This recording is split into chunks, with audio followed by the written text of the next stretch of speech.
Increase your income 1,000%. There is a simple 7-step formula you can use in order to increase your productivity, performance, and output and income by 1,000% over the next 10 years. It works for everyone who tries it. It is simple. First, answer this question. Is it possible for you to increase your overall productivity, performance, and output by 0.1%, which is 1/1000th, in an entire working day? Your answer will probably be yes. If you were to manage your time a little better and work on more valuable tasks, you would quite easily increase your output by 1/1000th in a day. Having done this for the first day, could you increase your output by 0.1% the second day? And the answer, of course, is yes. Having increased your performance by 0.1% on Monday and Tuesday, could you continue to do this for Wednesday, Thursday, and Friday? And again, the answer is yes. 0.1% per week. 0.1% times 5 days per week equals 0.1% per week. Is it possible for a normal, intelligent, hard-working individual to increase his or her output by 0.1% or 1/200th in a single week? Of course it is. Having done this for the first week, could you keep up the same pace of personal development the second week? Of course you could. Could you get 1/1000th of 1% better 5 days a week for an entire month? If you could, this means that you would be 0.5% better per week, multiplied times 4, or 2% more productive in an entire month. There are 13 4-week months in a year. 4 times 13 equals 52. Having become 2% better in a month, could you repeat that in the second month, in the third month, the fourth month, and so on? Of course you could. By working on yourself a little bit each day, learning new skills, getting better at your key tasks, setting priorities, and focusing on higher value activities, you can become 26% more productive over the course of an entire year. Having achieved this goal for the first year, could you do it for the second year and then the third? Could you keep it up for 10 years? And the answer, of course, is yes. And the best news is that when you continue to work on yourself, it becomes easier and easier for you to get better and better as the weeks and months go by. By the law of accumulation, or the law of incremental improvement, by the end of 12 months you would be 26% better. If you continue to improve at 26% per year, by the end of 10 years with compounding, you would be 1,004% more productive. Your income would increase at the same rate. This formula works if you do. There are 7 steps in the 1,000% formula. Step 1. Arise 2 hours before your first appointment, or before you have to be at work. Invest the first hour in yourself by reading something educational, motivational, or spiritual. As Henry Ward Beecher once said, the first hour is the rudder of the day. When you get up and invest the first hour in yourself, you set yourself up mentally to have an excellent day. You will be more positive, alert, creative, and productive all day long when you start your day by investing the first hour in yourself. If you read in your field 1 hour per day, that will translate into about 1 book per week. 1 book per week will translate into about 50 books per year. Since the average adult reads less than 1 nonfiction book per year, if you were to read 50 books in your field each year, do you think that would give you an edge in your profession? Do you think that it would move you ahead of virtually everyone else in your business? Of course it would. If you read 50 books per year for 10 years, this would be 500 books that would help you to improve your productivity, performance, and income. At the very least, you would need a bigger house just to hold your books, and you'd be able to afford it. Reading 1 hour per day in your field will make you a national authority in 3 to 5 years. This alone can give you your 1,000% increase over the course of your career. Step 2. Rewrite your goals every day. Get a spiral notebook and rewrite your major goals in the present tense every morning before you start out, without looking back at what you wrote the previous day. This writing and rewriting is the process of programming instructions into the guidance mechanism of your mind. When you rewrite your 10 goals each morning, you will continually see and think of opportunities to achieve those goals all day long. You will become more focused, channeled, and directed. You'll be more purposeful and determined, and you will achieve your goals much faster than if they were merely wishes floating around in the back of your mind. Writing and rewriting your goals each day can give you your 1,000% increase in income over 10 years. Step 3. Plan every day in advance. Make a list and set priorities on your work before you start off. Your ability to set priorities and to choose the most important thing that you could be doing at every moment is the key to organizing your life and doubling your productivity. We'll talk in detail about time management techniques in Chapter 12.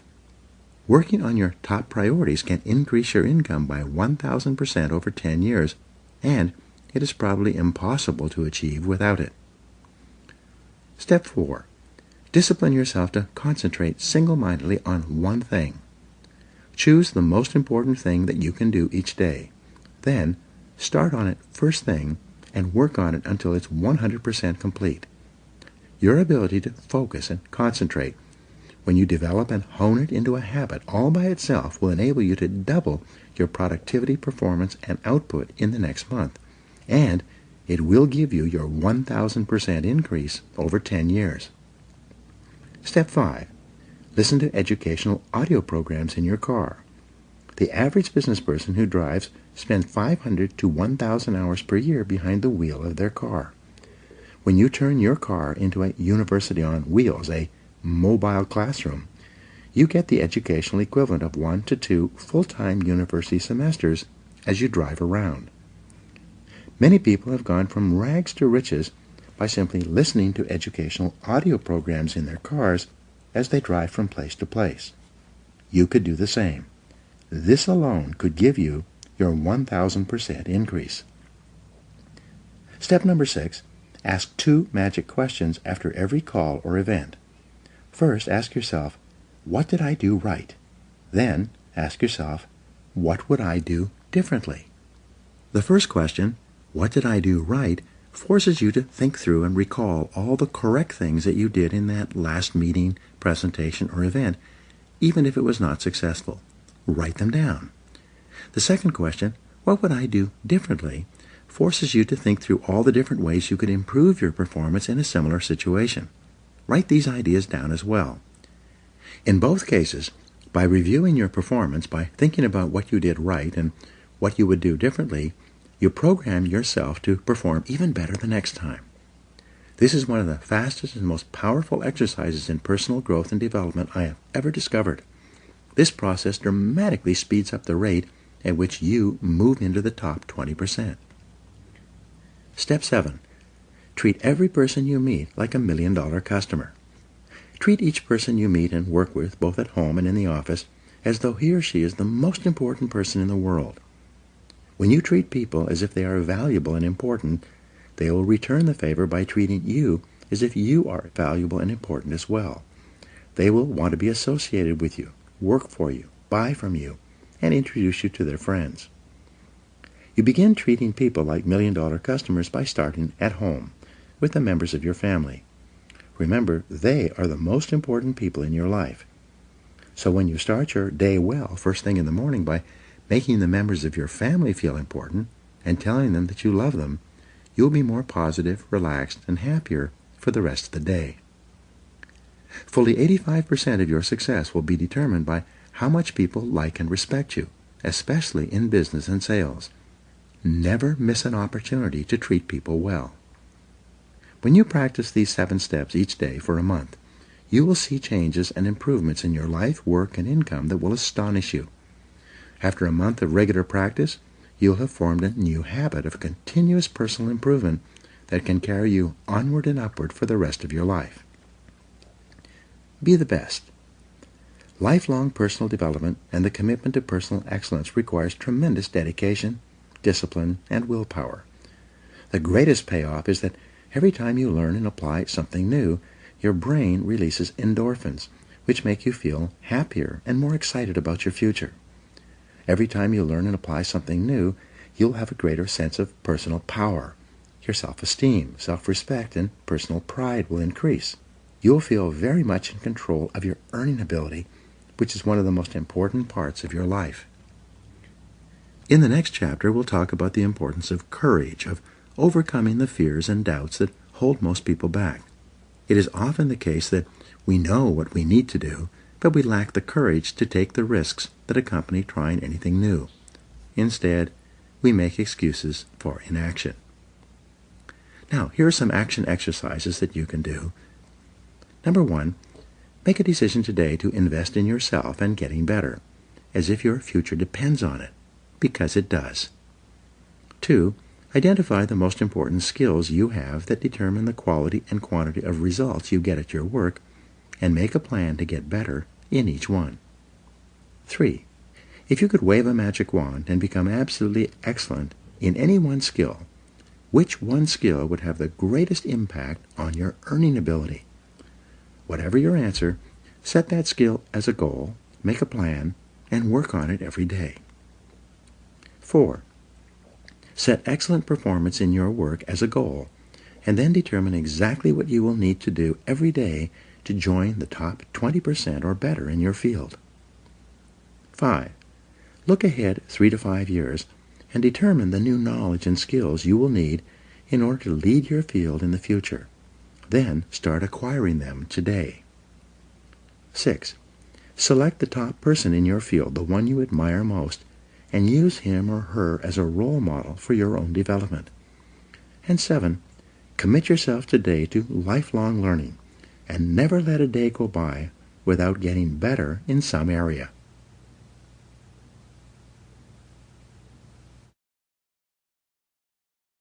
Chapter 6, Self-Discipline and Courage. Mark Twain said, "Courage is not absence of fear, it is control of fear, mastery of fear." You need large amounts of self-discipline to deal courageously with all the fear-inducing events of your life. This is probably why Churchill said, "Courage is rightly considered the foremost of the virtues, for upon it all others depend." The fact is that everyone is afraid, and usually of many things. This is normal and natural. Often, fear is necessary to preserve life, prevent injury, and guard against financial mistakes.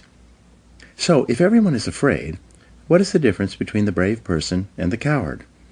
The only difference is that the brave person disciplines himself to confront, deal with, and act in spite of the fear. In contrast, the coward allows himself to be dominated and controlled by the fear. Someone once said that, with regard to warfare, although it applies to any situation, the difference between the hero and the coward is that the hero sticks in there 5 minutes longer. Fortunately, all fears are learned. No one is born with fears. Fears can therefore be unlearned by practicing self-discipline repeatedly with regard to fear until it goes away. The most common fears that we experience, which often sabotage all hopes for success, are the fears of failure, poverty, and loss of money. These fears cause people to avoid risk of any kind and to reject opportunity when it's presented to them. They're so afraid of failure that they're almost paralyzed when it comes to taking any chances at all. There are many other fears that interfere with our happiness. People fear the loss of love or the loss of their jobs and their financial security. People fear embarrassment or ridicule. People fear rejection and criticism of any kind. People fear the loss of respect or esteem of others. These and many other fears hold us back throughout life. Fear paralyzes action. The most common reaction in a fear situation is the attitude of, "I can't." This is the fear of failure and loss that stops us from taking action. It is experienced physically, starting in the solar plexus. When a person is really afraid, their mouth and throat goes dry, their heart starts pounding. Sometimes they breathe shallowly and their stomach churns. Often they feel like getting up and running to the bathroom. These are all physical manifestations of the inhibitive negative habit pattern, which we all experience from time to time. Whenever a person is in the grip of fear, he feels like a deer caught in the headlights of a car. This fear paralyzes action. It often shuts down the brain and causes the individual to revert to the fight or flight reaction. Fear is a terrible emotion that undermines our happiness and can hold us back throughout our lives. Do the opposite. Aristotle described courage as the golden mean between the extremes of cowardice and impetuousness. He taught that to develop a quality that you lack, act as if you already had that quality in every situation where it is called for. In modern terms, however, we say, fake it until you make it. You can actually change your behavior by affirming, visualizing, and acting as if you already have the quality you desire. By affirming, by repeating the words, I can do it, emphatically, whenever you feel afraid for any reason, you can cancel the feeling of, I can't. Every time you repeat the words, I can do it, with conviction, you override your fear and increase your confidence. By repeating this affirmation over and over again, you can eventually build your courage and confidence to the point where you are unafraid. Visualize yourself as unafraid. By visualizing yourself performing with confidence and competence in an area where you are fearful, your visual image will eventually be accepted by your subconscious mind as instructions for your performance. Your self-image, the way you see yourself and think about yourself, is eventually altered by feeding your mind these positive mental pictures of yourself performing at your best. By using the act as if method, you walk, talk, and carry yourself exactly as you would if you were completely unafraid in a particular situation. You stand up straight, smile, move quickly and confidently, and in every respect, act as if you already had the courage that you desire. The law of reversibility says that if you feel a certain way, you will act in a manner consistent with that feeling. But if you act in a manner consistent with that feeling, even if you don't feel it, the law of reversibility will create the feeling that is consistent with your actions. This is one of the greatest breakthroughs in success psychology. You develop the courage you desire by disciplining yourself repeatedly to do the thing you fear until that fear eventually disappears. And it will. Blow away the fear. When I work with sales organizations, they often ask me how to help a salesperson break out of a sales slump, especially in a tough economy. I give them a simple formula that is guaranteed to work every single time. It is called the 100 call method. In practicing this method, I instruct the salesperson to go out and call on 100 prospects as fast as he can without caring at all whether or not he makes a sale. When the salesperson doesn't care if he makes a sale, his fear of rejection largely disappears. He stops caring if the prospect he is speaking to is interested or not interested. He has a single focus. It is to make 100 calls as fast as he possibly can. One sales organization I work with has a daily prize for the first salesperson who gets rejected 10 times each morning. At 8:30 a.m., all the salespeople sit down at their desks and start making calls to try to win the prize. By the time the contest is over, usually by 10 a.m., everyone's fears of rejection have been blown out of their systems. They're ready to call on prospects all day long, not caring at all about the reactions they get. Learn to speak on your feet. In 1923, Toastmasters International was formed. Its express purpose was to take people who were terrified of public speaking and help them to become confident and competent when speaking on their feet in front of an audience. According to the Book of Lists, 54% of adults rate the fear of public speaking ahead of the fear of death. But Toastmasters International had a solution. They created a system based on what psychologists call systematic desensitization. Once a week at a luncheon or dinner meeting, small groups of Toastmasters come together. Each person is required to stand up and give a short talk on a specific subject in front of a group of their peers. At the end of each talk, the speaker receives applause, positive input, and comments from the other members. At the end of the evening, each person is given a grade on their talk, even if it was only for 30 or 60 seconds. After 6 months of attending Toastmasters meetings, the individual will have stood on his feet and spoken 26 times, receiving positive applause and feedback each time. Because of this continuous positive reinforcement, his confidence increases dramatically. As a result of this process, countless Toastmasters have gone on to become excellent public speakers and prominent people in their businesses, organizations, and communities. Their fears of public speaking are gone forever. Eliminate 2 fears at once. Psychologists have found that certain fears are bundled together in the subconscious mind, like wires on the same circuit. If you can overcome your fears in one of these areas, you will also eliminate other fears on the same circuit. The fear of rejection, or call reluctance, seems to be bundled together with the fear of public speaking. When you discipline yourself to join Toastmasters or to take a Dale Carnegie course to learn to speak confidently on your feet, your fears of rejection largely disappear as well. Your level of self-confidence in all your interactions with others increases dramatically. Your whole life changes in a positive way. Confront your fears. Your ability to confront, deal with, and act in spite of your fears is the key to happiness and success.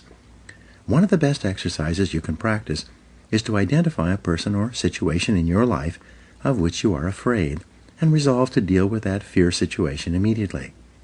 Do not allow it to make you unhappy for another minute. Resolve to confront the situation or person and put the fear behind you. A woman in one of my seminars told me that her boss was a very negative person. He was constantly criticizing and berating her about her work, even though she was one of the highest-rated employees in the organization. He was making her life miserable. She didn't want to give up her job, but she was afraid of confronting him. She asked me what she should do. I gave her this advice, which I've subsequently given to many other people. The only reason that one person bullies another is because they feel they can get away with it. The only way to deal with a bully is to confront him. Bullies are actually cowards at heart, and they will flee from a confrontation. I told her to do this. The next time your boss criticizes you for any reason, turn to him and say, quite firmly, "I would appreciate it if you not talk to me like that ever again. It hurts my feelings and stops me from doing my job the way you want." I told her to look him straight in the eye after she had finished making this statement. Well, she had tremendous courage. Rather than putting up with this situation any longer, the next time her boss began to berate her, she squared off with him and said those words. She wrote to me and told me what had happened. Just as I had predicted, he stopped dead in his tracks. He immediately apologized and mumbled and then quickly went back to his office. He never criticized her again. She told me that she could have ended his bad treatment of her many months before if she had only had the courage to confront him directly the first time it happened. As Eleanor Roosevelt said, "No one can make you feel inferior without your consent." Move toward the fear. When you identify a fear and discipline yourself to move toward it, it grows smaller and more manageable. What's more, as your fears grow smaller, your confidence grows larger. Soon, your fears lose their control over you. In contrast, when you back away from a fear-inducing situation or person, your fear grows larger and larger. Soon, it dominates your thinking and feeling, preoccupies you during the day, and often keeps you awake at night. Leaders have two types of courage. In leadership, the most common quality is that of vision. Leaders have a clear vision of where they want to take their organizations. Leaders also have a clear vision of where they want to be sometime in the future in their personal lives. The second most common quality of leaders is that of courage. Leaders have the courage to do whatever is necessary to fulfill their vision.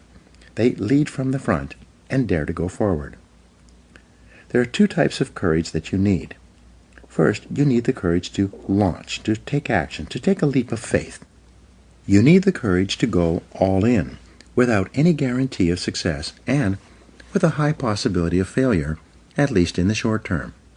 The major feeling that holds most people back is that, in spite of all their best intentions, they don't have the courage to take the first step. The second type of courage that you need is called courageous patience. This is the ability to hang in there and continue working and fighting after you've gone all in and before you have yet seen any results or rewards. Many people can muster up the courage to take action toward a new goal, but when they see no immediate result, they immediately lose heart and pull back to safety and security. They don't have staying power. Deal with the fear directly. The only way to deal with a fear is to address it head on. Remind yourself that denial is not a river in Egypt. The natural tendency of many people is to deny that they have a problem caused by a fear of some kind. They're afraid of confronting it. In turn, it becomes a major source of stress, unhappiness, and psychosomatic illness. Be willing to deal with the situation or person directly. As Shakespeare said, "Take arms against a sea of troubles, and in so doing, end them." The companion of fear is worry. Like twin sisters, fear and worry go around together. Mark Twain once wrote, I have worried about a lot of things in life, and most of them never happened. It's been estimated that 99% of the things that you worry about never happen. And most of the things that do happen so quickly that you didn't have time to worry about them in the first place. The disaster report. Whenever you're worried about something, fill out a disaster report on the situation. This will destroy your fear and worry almost instantly. This is often called the worry buster. The disaster report has 4 parts. First, define the worry situation clearly. What exactly are you worried about? Very often, when you take the time to be completely clear about the worry situation, a way to resolve that situation becomes immediately evident. Second, identify the worst possible thing that could happen if this worry situation were to take place. Would you lose your job? Would you lose your relationship? Would you lose your money? What's the worst thing that could possibly happen? Be clear about this. In many cases, you will see that should the worst occur, it would not ruin you. It might be inconvenient or uncomfortable, but you would eventually recover. You will find that it's probably not worth all the worry that you are devoting to it. The third step in the disaster report is to resolve to accept the worst possible outcome, should it occur. Say to yourself, well, if that happens, it won't kill me. I'll find a way to get along. Most of the stress of worry comes from denial, from not being willing to face the worst possible thing that could happen. But once you resolve to accept the worst, should it occur, all the worry and stress seems to disappear. Fourth, begin immediately to improve on the worst. Take every step that you possibly can to make sure that the worst possible outcome does not occur. Take action immediately. Do something. Get on with it. Act quickly. Get so busy making sure that the worst thing does not happen that you have no time to worry. The real antidote. In the final analysis, the only real cure for fear or worry is disciplined, purposeful action in the direction of your goals. Get so busy working on your goals or the solutions to your problems that you have no time to be afraid or to worry about anything. When you practice the self-discipline of courage and force yourself to face any fear-inducing situation in your life, your self-esteem goes up, your self-respect increases, and your sense of personal power grows. You eventually reach the point in life where you're not afraid of anything. Once you've developed the courage to step out in faith, you must then develop the self-discipline of persistence, which we'll talk about in the next chapter. Now, here are 7 action exercises for you. 1. Identify your 3 biggest fears in life right now. What are they? 2. Determine what you would do in each of these situations if you were guaranteed of complete success. What actions would you take? 3. What have you always wanted to do but been afraid to attempt? What would you do differently if you were guaranteed of success? 4. In what 3 areas of life and work do you most experience the fears of failure and loss? What steps could you take immediately to confront and eliminate those fears? 5. In what 3 areas of life do you most experience the fears of criticism, rejection, or embarrassment? How could you confront these fears and overcome them? 6. What 1 great goal would you set for yourself if you knew you could not fail? And 7. What would you do differently in life if you had $20 million in the bank, but only 10 years left to live?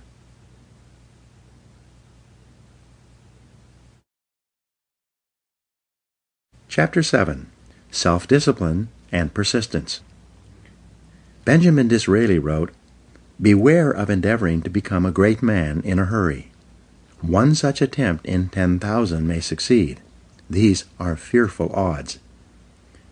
Persistence is self-discipline in action. Your ability to persist in the face of all setbacks and temporary failures is essential to success in life. Napoleon Hill said, "Persistence is to the character of man as carbon is to steel." The primary reason for success is persistence, and likewise the primary reason for failure is lack of persistence or quitting too soon. There's a direct link between self-discipline and self-esteem. Each time you discipline yourself to do what you should do, when you should do it, Whether you feel like it or not, your self-esteem increases. This is why there is a direct relationship between self-esteem and persistence. Each time you persist and force yourself to continue on, even when you feel like quitting, your self-esteem goes up. Each act of self-discipline strengthens every other act of self-discipline. Every act of persistence strengthens every other act of persistence. When you discipline yourself to persist over and over, you like and respect yourself more and more. You become stronger and more confident. Eventually, you become unstoppable. The reward of persistence. Persistence is its own reward. Every time you force yourself to persist on a task, whether it is large or small, you feel happier and better about yourself. When you go the extra mile and do more than you are paid for or more than is expected, your self-esteem goes up. You feel more powerful and in greater control of your life. In your career, when you go the extra mile, you put yourself on the side of the angels. The primary difference between winners and losers in life is simple. Winners never quit, and quitters never win.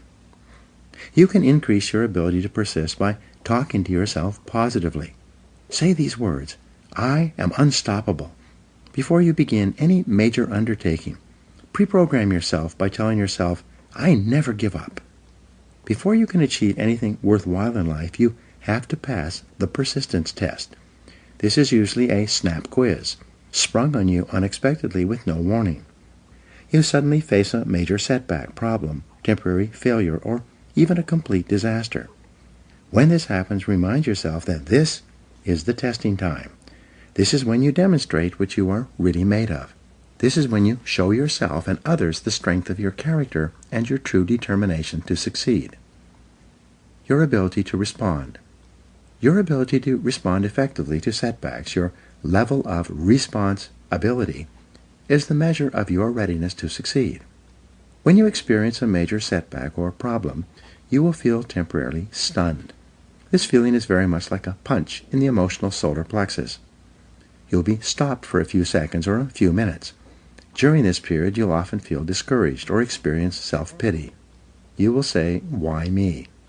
However, it is not how far you fall that counts, but rather how high you bounce. Your aim is to bounce back as quickly as possible.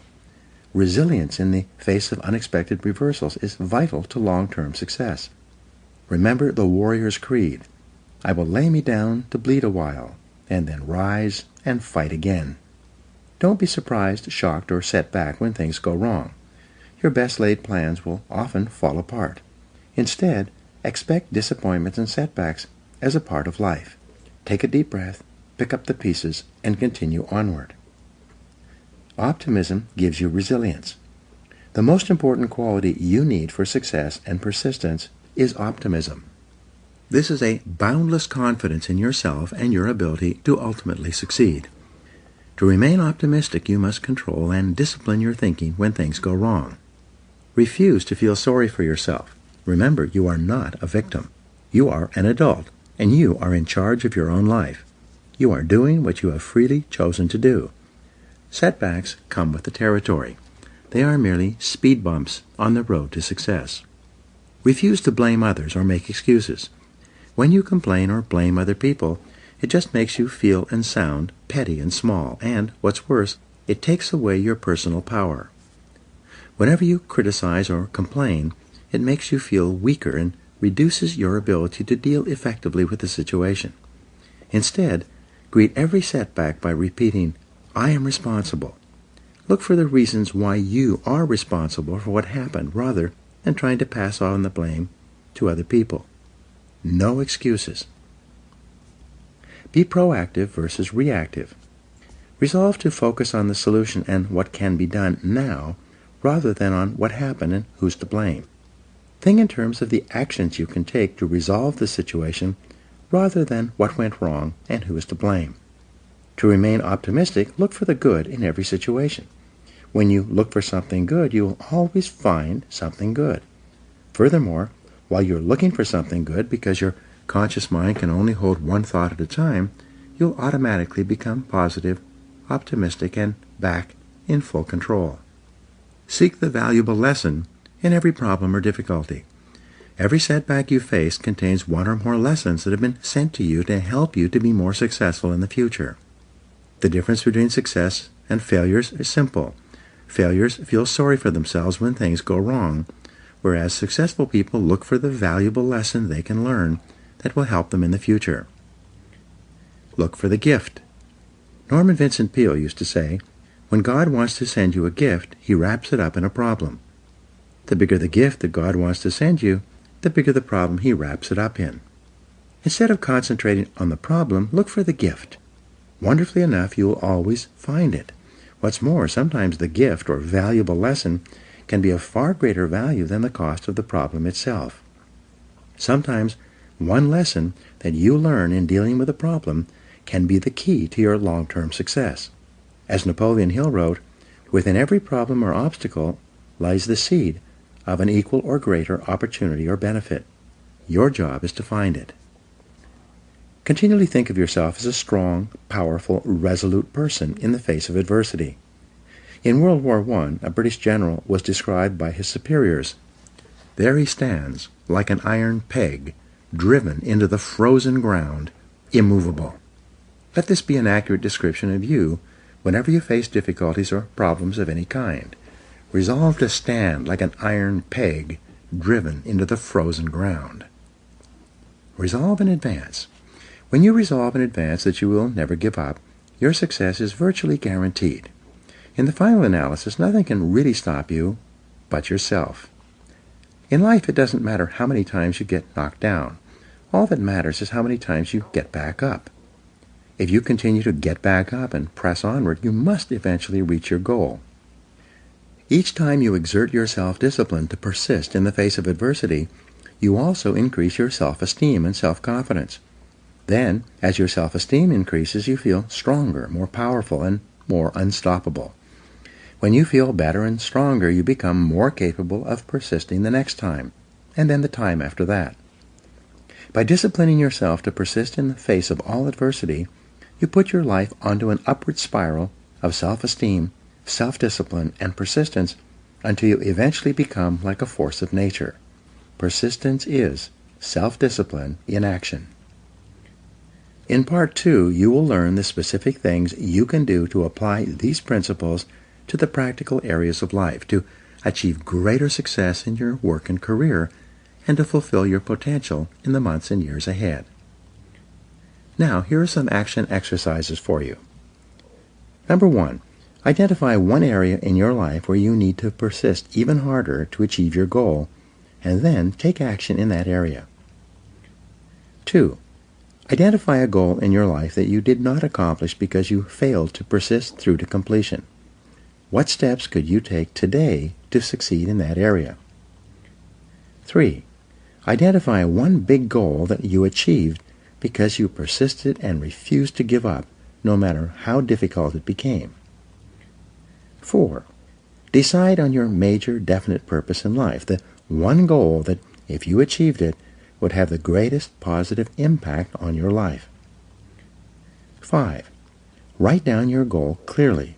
Make a detailed plan of action to accomplish it, and then tell yourself that failure is not an option. 6. Make a decision today that you will persist until you succeed, no matter what happens, because I am unstoppable. 7. Resolve to set and achieve one important goal, overcoming the inevitable difficulties, problems, and setbacks you will experience, and to work on it until you succeed. Repeat this process over and over until persistence becomes a habit.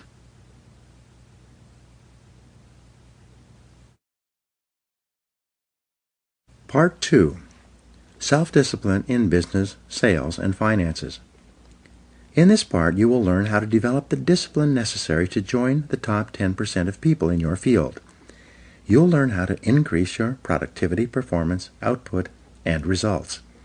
You'll learn how to become one of the most respected and esteemed people in your organization and your industry. Chapter 8. Self-discipline and work.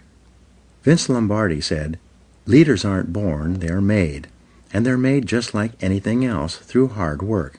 And that's the price we'll have to pay to achieve that goal or any goal. There is perhaps no area of your life where self-discipline has a greater impact on your future than in your work. Yet, if you're like most people, from the time you start in the morning and then continuing throughout the day, you are surrounded by people and events that draw you away from doing the things that are most important. However, it is through doing your most important tasks that you move onward and upward, quickly and dependably in your career. A group of senior executives was asked, "What are the most important qualities that a person would need to be promoted in your company?" Of these executives, 85% agreed that the most important qualities are 1. The ability to set priorities and work on high-value tasks, and 2. The discipline to get the job done quickly and well. It seems that these two qualities are more helpful for career success than anything else a person could do. Diligent, disciplined, focused work will enable you to get consistently and predictably more done, get paid more, and get promoted faster throughout your career than the average person. Separate the relevant from the irrelevant. I've mentioned the Pareto principle, the 80-20 rule, several times in this book, and it applies again here. Fully 80% of the value of what you accomplish will come from 20% of the things you do. Your job, then, is to identify those top 20% of your tasks and then concentrate single-mindedly on doing them quickly and well. Chapter 13 discusses time management in detail, but for now, let's take a look at the flip side of good time management, poor time management. According to Robert Half International, the average employee wastes about 50% of his or her time on non-work related activities. 37% of work time is wasted on idle conversation on personal subjects with coworkers, conversations that have nothing whatever to do with the job at hand. The other 13% of wasted time is consumed by coming in late or leaving early, by long lunches and coffee breaks, by surfing the internet, reading the newspaper, or conducting personal business during the day. Even worse, when people who waste a lot of time actually settle down and get to work, they spend too much time on low-value tasks and activities. As a result, they get very little done, which then causes them to feel that they are under continual pressure to get caught up. Unfortunately, when you waste time at work, your work does not go away. It continually builds like an avalanche overhang. Deadlines come closer and closer. Stress mounts up until you finally force yourself to do the job, usually at the last minute, and then you often make expensive mistakes. Develop an excellent reputation. There is nothing that will bring you to the attention of people who can help you faster than for you to develop a reputation for hard, disciplined work every hour of every day. Average employees increase their income at only about 3% per year, which is just about the rate of inflation or cost of living increases. In other words, if you're an average employee, you're not really making any more money from year to year. Rather, you're just keeping up with your expenses. But the top 20% in most fields increase their income anywhere from 10 to 25% per year, which is also compounded year after year. The top 20% of people at work earn 80% of the money. The bottom 80% of employees have no choice but to share the 20% of the money that is left over. They must scramble for the crumbs that fall off the tables of the highly productive people in their fields. You can double your income. When I say to people in my seminars that you should set a goal to double your income in the months and years ahead, people react in different ways. Often at the break, someone will come up to me and say, "You don't understand my company. There's no way that I could double my income at my current company. They simply would not pay me that amount of money." Having heard this before, I then ask them the critical question: is there anyone at your company who earns twice as much as you do? The person that I'm talking to will always agree that, yes, there are people in my company who earn 2 or 3 times as much as I do. I then make the key point. So your company is quite willing to pay some people twice as much as they pay you. They're just not willing to pay you twice as much. Why is that?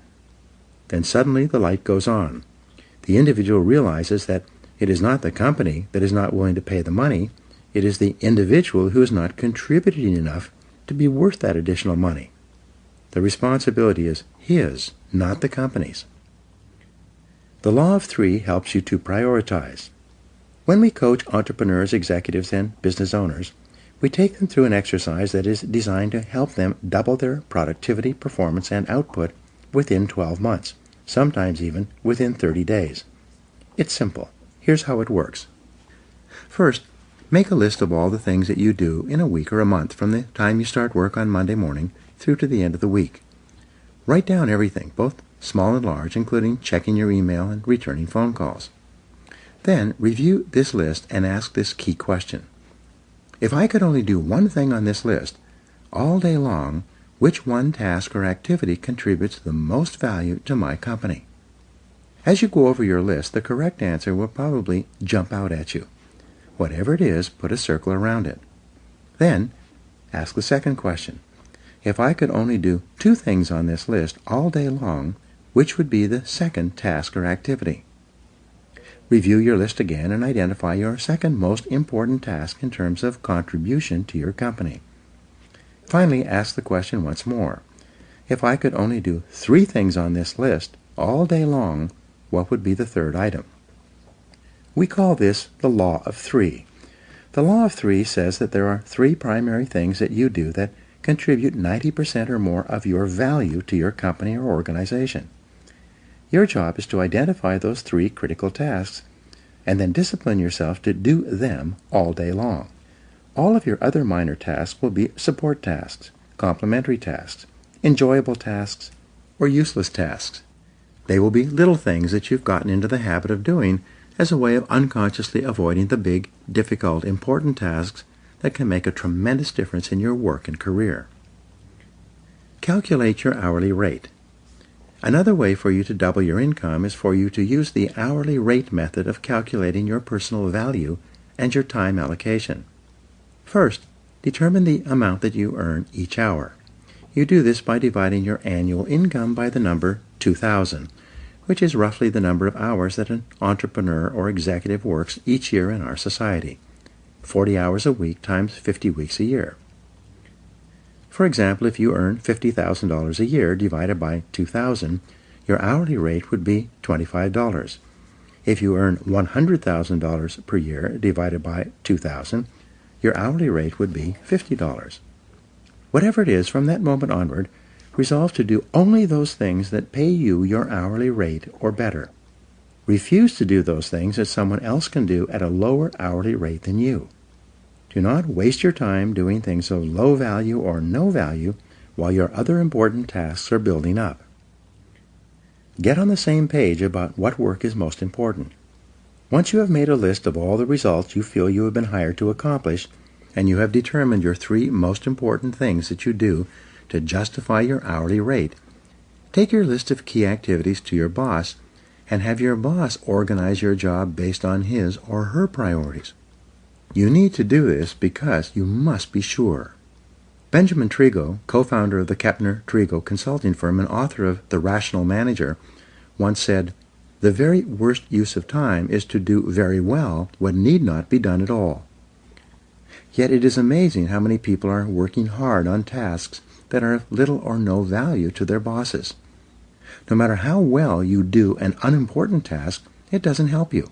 Even worse, working on low-value tasks keep you from working on the most important things you could be doing.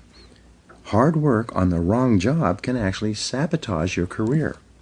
The happiest days you will have at work will be when you are working on those tasks that your boss considers to be the most important. The unhappiest days at work will be when you and your boss are at cross purposes and not getting along, primarily because you are not completing the jobs that are most important to him and to his career. Your goal is to be paid more and promoted faster. Your goal is to become one of the most valuable and highest paid people in your field. Your job is first to make yourself valuable and then to make yourself indispensable to your company. This requires first and foremost that you are always working on those tasks your boss considers most important. Work all the time you work. The key to doubling your productivity and output and eventually your income is to really work all the time you're at work. Simply put, when you work, work. Don't waste time. Don't delay.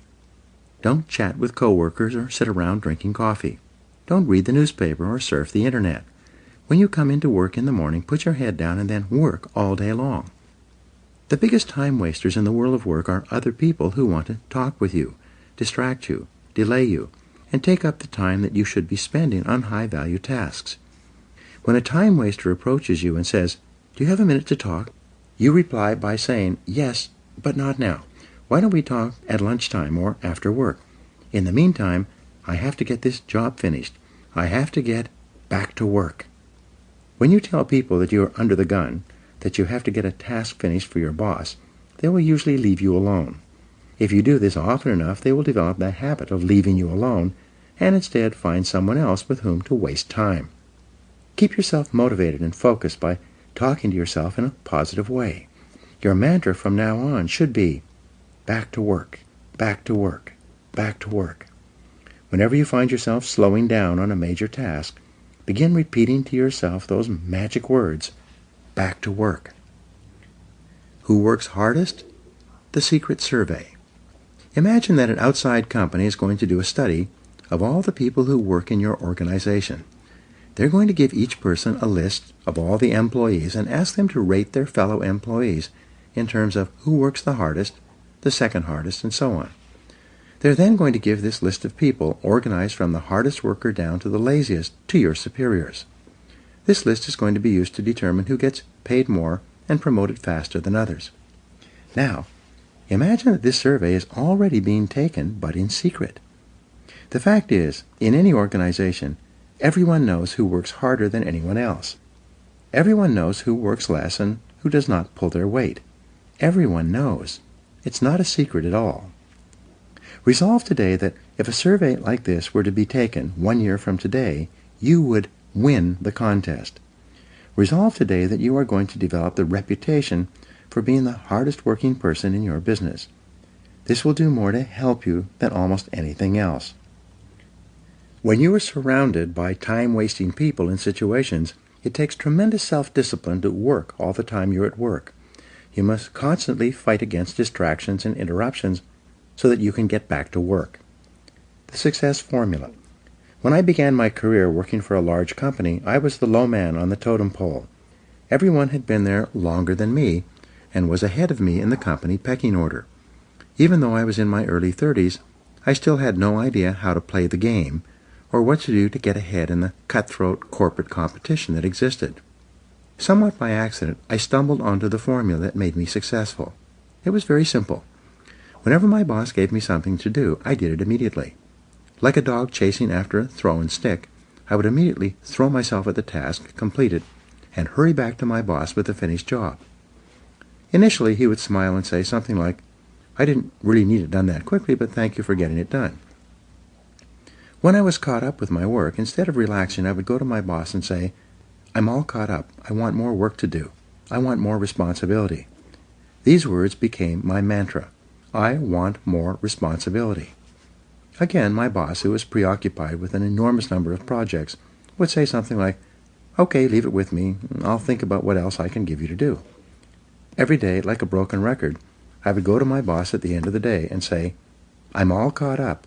I would like more responsibility." Bit by bit, he began to toss me sticks.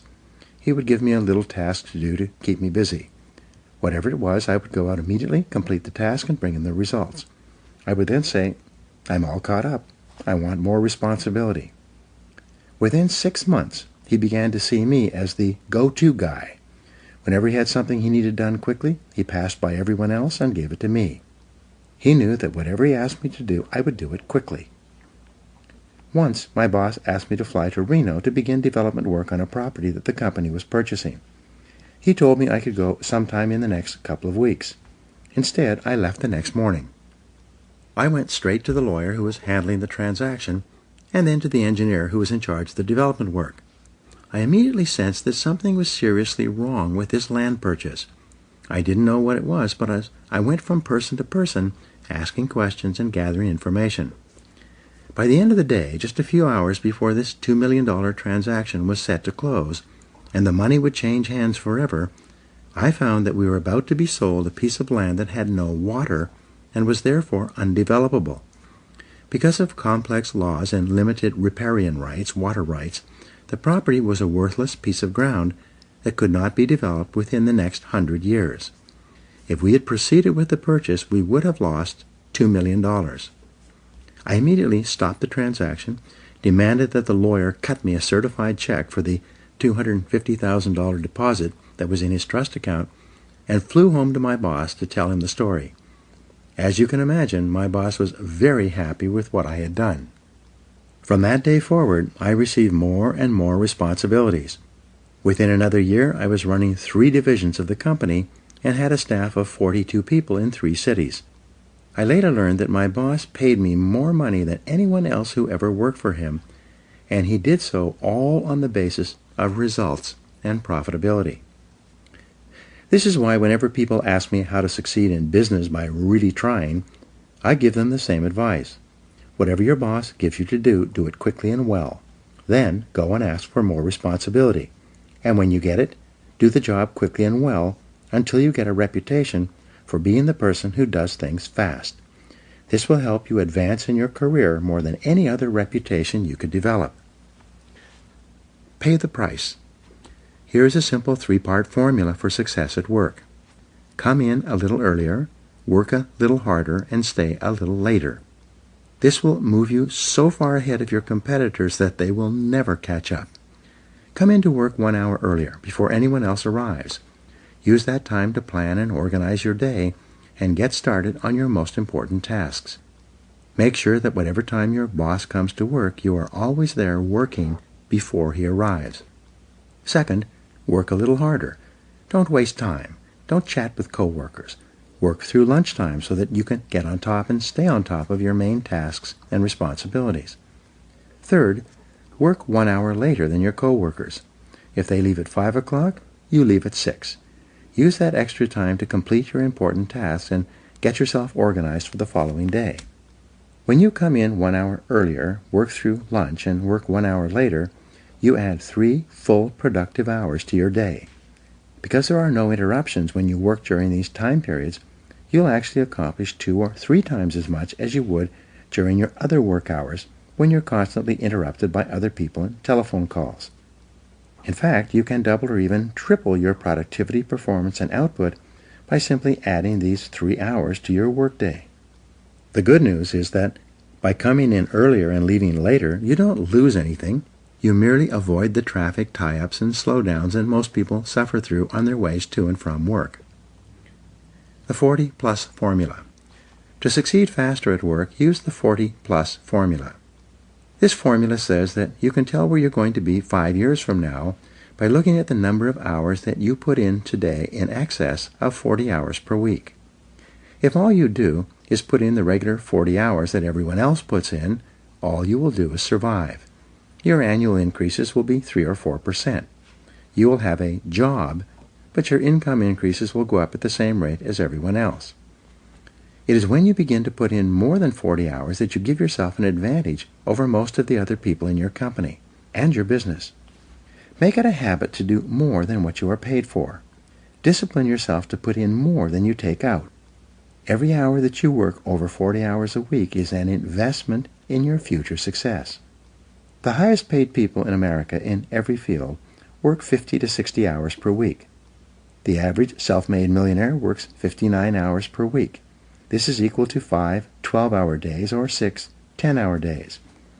Most successful people at the beginning of their careers worked 6 days a week, sometimes 7. Moreover, they worked all the time they were at work.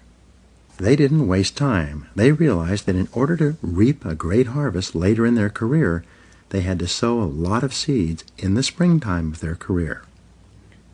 Look the part. Dress for success. Finally, to succeed at work, you need to discipline yourself to look the part. Remember, birds of a feather flock together. When it comes to presentation, this means that people like to promote others who look like them. Your bosses are very sensitive to the appearance of their staff. They like to promote people who they are proud to introduce to their friends and colleagues. Be sure that you dress and groom in such a way that your boss would be proud to take you out for lunch and introduce you to others as a representative of his or her company. Each morning before you go to work, Look in the mirror and ask yourself, do I look like one of the top people in my field? If you don't, go back and change, and keep changing until you look like one of the top people in your business. Learn how to dress for success. Read books and articles, or ask others for advice. Look at the most successful people in your business and dress the way they do. Dress for the job 2 levels above your current job. Remember that fully 95% of the first impression you make on other people will be determined by your dress and grooming. Make sure that first impression and then the second and third impressions are consistent with the message you want to send. Many people work their entire lives without realizing that by putting forward a little extra effort, working a little harder, and focusing on higher value tasks, they could become one of the most valuable people in their organizations. When you discipline yourself to continually increase the value of your contribution to your company, you'll put your career on the fast track and virtually guarantee yourself a wonderful future. In the next chapter, you will learn that your work behaviors naturally determine your ascension to leadership, and you will see how self-discipline is essential to fulfilling your potential as a leader. Now here are some action exercises for you. Number 1. Make a decision today that you're going to become one of the top 20% of people in your company and your industry. What should you or could you do differently to achieve that goal? 2. Make a list of everything you do in your job and then identify the 3 things that contribute the greatest value to your work and your company. 3. Set a new work schedule for yourself and begin to start earlier, work harder, and stay later until it becomes a habit. 4. Identify the most important results you're expected to achieve in your job and then work on those results all day long. 5. Determine the person who is the best dressed and groomed in your company and then resolve to use him or her as a role model for your own appearance. 6. Decide today that from now on you are going to actually work all the time you're at work and that you are going to develop the reputation for being the hardest working person in your company. And 7. Develop a sense of urgency. Resolve to move fast when you're given a job or opportunity. This can change your life.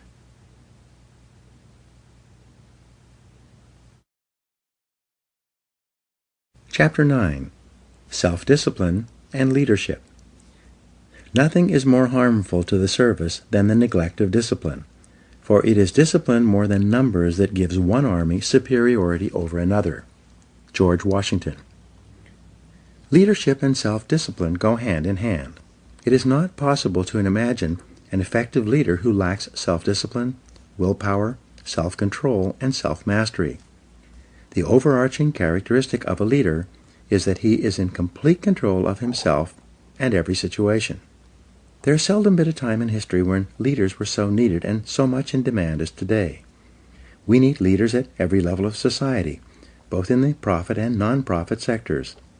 We need leaders in our families, businesses, places of worship, community organizations, and especially politics. We need men and women who take their responsibilities seriously and are willing to step forward to take command of the situation. Fortunately, leadership is learnable. Leaders are developed, usually self-developed, over time through hard work, experience, and training. As Peter Drucker once said, there may be natural-born leaders, but there are so few of them that they make no difference in the great scheme of things. 4 stages of development. In your career in business, you progress through 4 levels of activity and attainment. First, you start off as an employee with limited knowledge and experience. Then, as you grow, learn, and develop the ability to get results, you evolve upward and become a supervisor, with responsibility for the performance and results of other people. As you continue to move up the scale of supervision, improving your ability to get things done through others from directly overseeing the work of employees, you become a manager, someone who assigns work to people with demonstrated competence in certain areas. Managers have a larger view, and this comes with greater responsibilities. As you move up the scale of management, becoming more knowledgeable and effective and getting more and better results from more and different people, you reach the highest level, that of a leader. At this stage, you are responsible for determining what is to be done rather than how it is to be done. It is said that some leaders are made, some are born, and some people have leadership thrust upon them. Leaders emerge or are promoted to deal with a situation requiring leadership ability.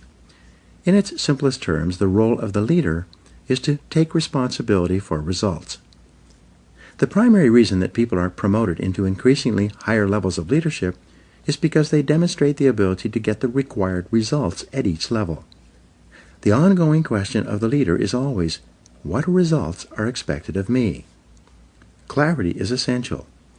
The main reason that some people are not promoted into greater leadership positions, or perhaps they are even fired, is because of failure to execute. They do not do the most important jobs expected of them, nor do they get the results demanded of them. Leaders have vision. The first quality of leadership, based on 3,300 studies of leaders reviewed by James McPherson, is the quality of vision. Leaders have vision. They have the ability to project forward into the future and develop a clear picture of where they want their organizations to go. They then have the ability to share this vision with others and gain others' commitment to make this vision a reality. You become a leader when you accept responsibility for results. You become a leader when you begin to think, act, and talk like a leader. You become a leader when you develop a vision for yourself and for your company, your life, or your area of responsibility. There are hundreds of books written about leadership and the importance of vision, yet they can be boiled down to a single principle. A military leader has a vision of victory from which he never deviates. A business leader has a vision of success for the business based on excellent performance to which he or she is completely committed. A leader is a standard bearer. The leader sets the standard for the organization or the department. It is not possible for anyone in the organization to have a clearer vision or to aspire to a higher standard of excellence than the leader.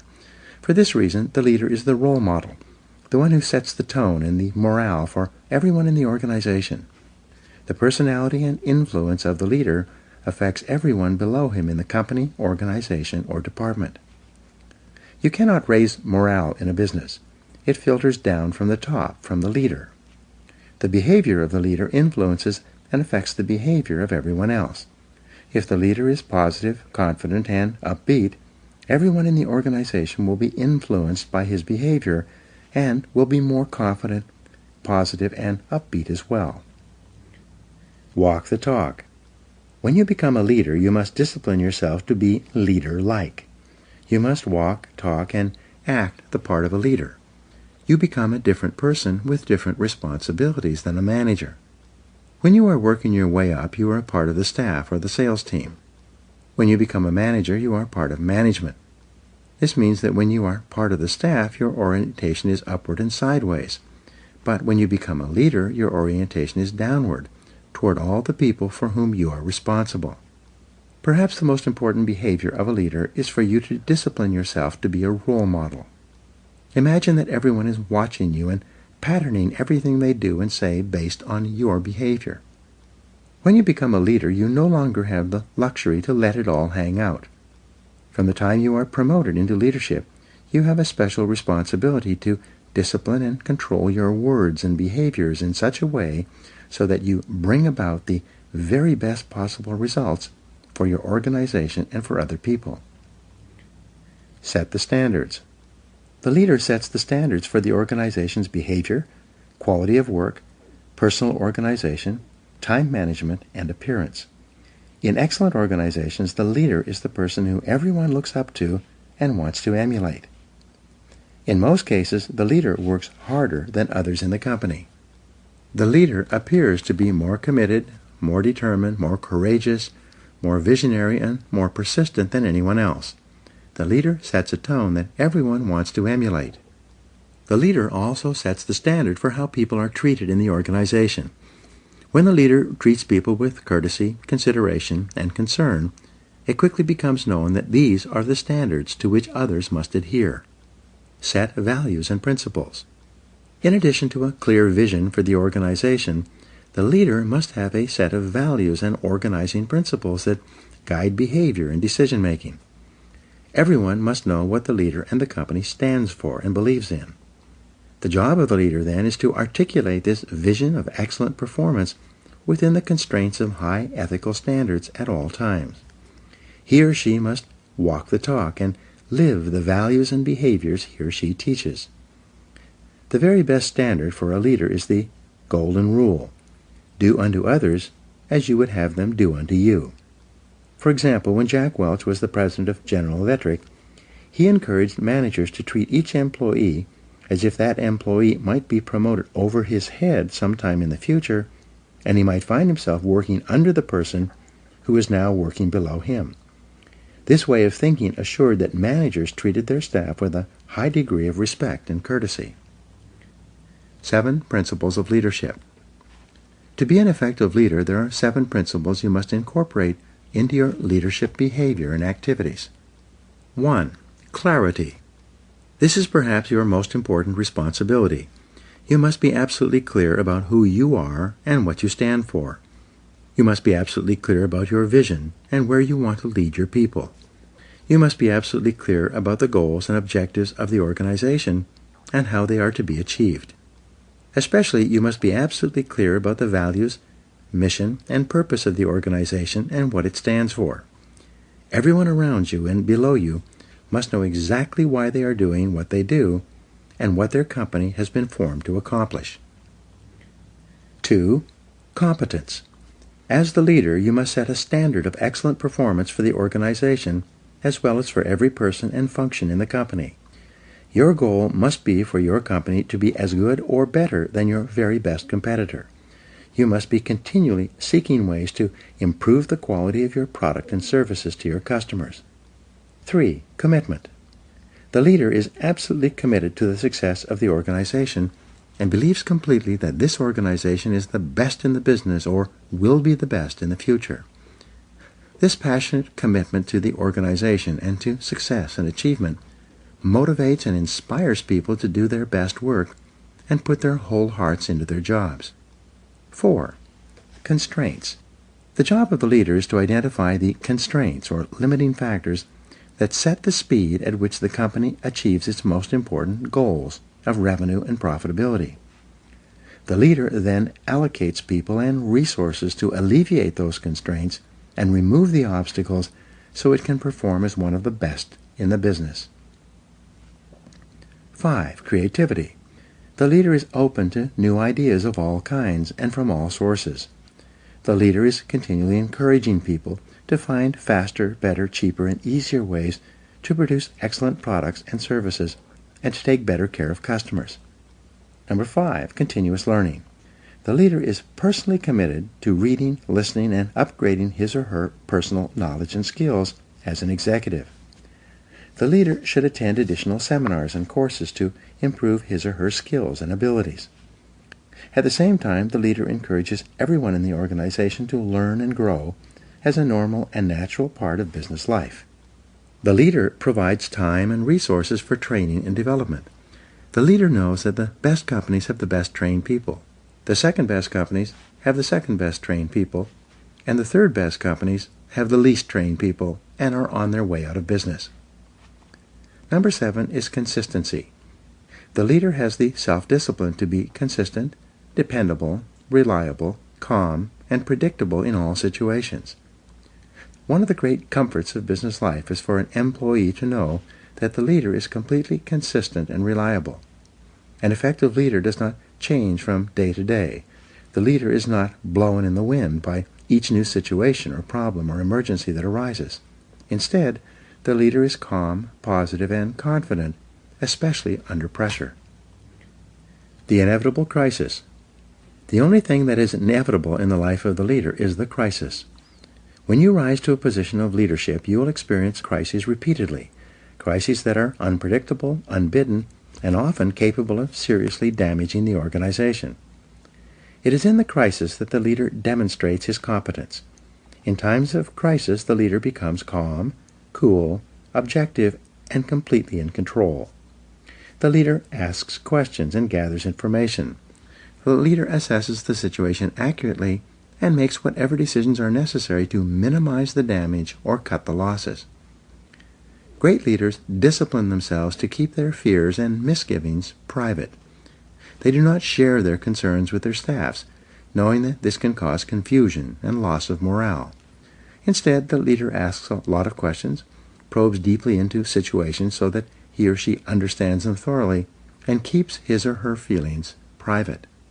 As far as the members of the organization are concerned, the leader is always calm, positive, relaxed, and in complete control, no matter what is happening. Self-control and leadership.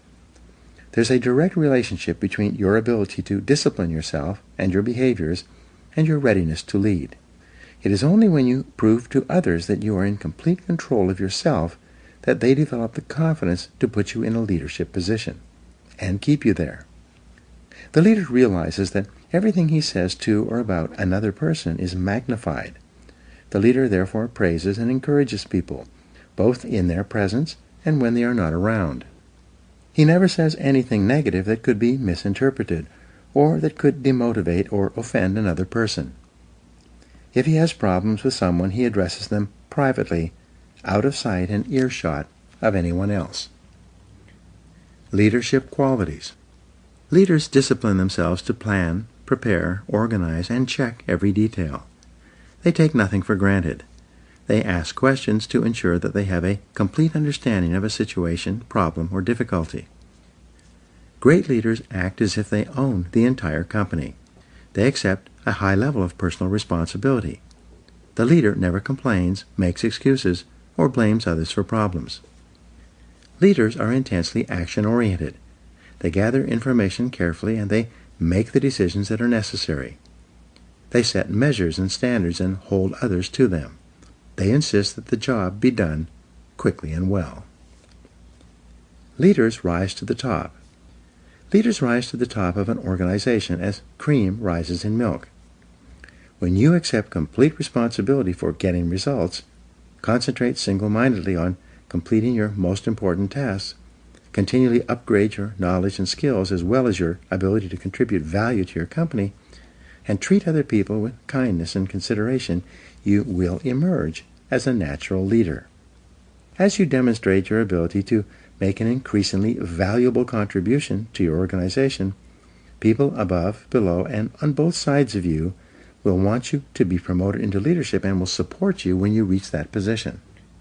One of your primary aims in life is to walk, talk, act, speak, and treat others as a leader would. Eventually, your position will be equal to your performance.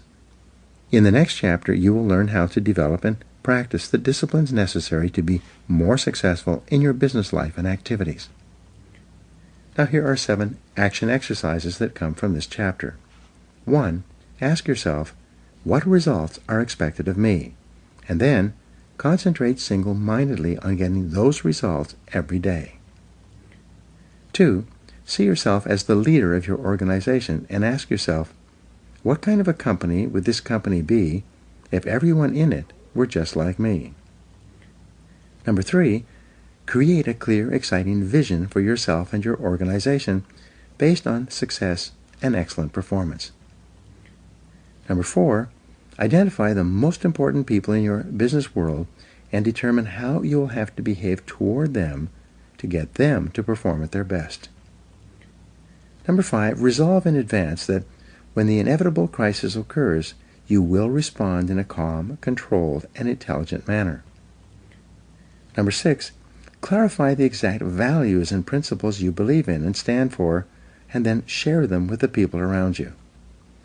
And number 7, treat each person around you as if they are competent, valuable, and important. This is the key to gaining the loyalty and commitment that you require as a leader.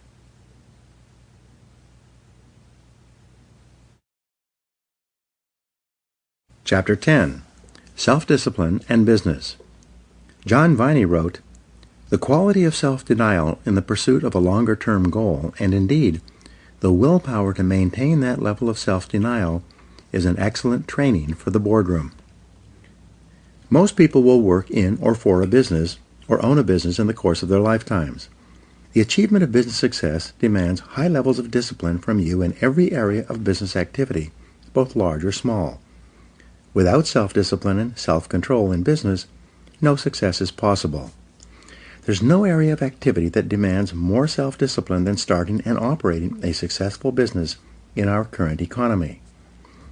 The first law of economics is scarcity. As a rule, there is never enough of anything for everyone who wants it. Specifically, there are never enough customers for you to sell everything you want to sell. There are never enough sales revenues to help you achieve all your financial goals. There are never sufficient profits to enable you to expand as much as you want. Especially, there are never enough good people to work with and for you to help you achieve your business goals. The law of competition. If the first law of economics is scarcity, then the first law of business is competition. It requires tremendous focus and discipline to do the things necessary to attract the scarce money of customers toward purchasing your product or service.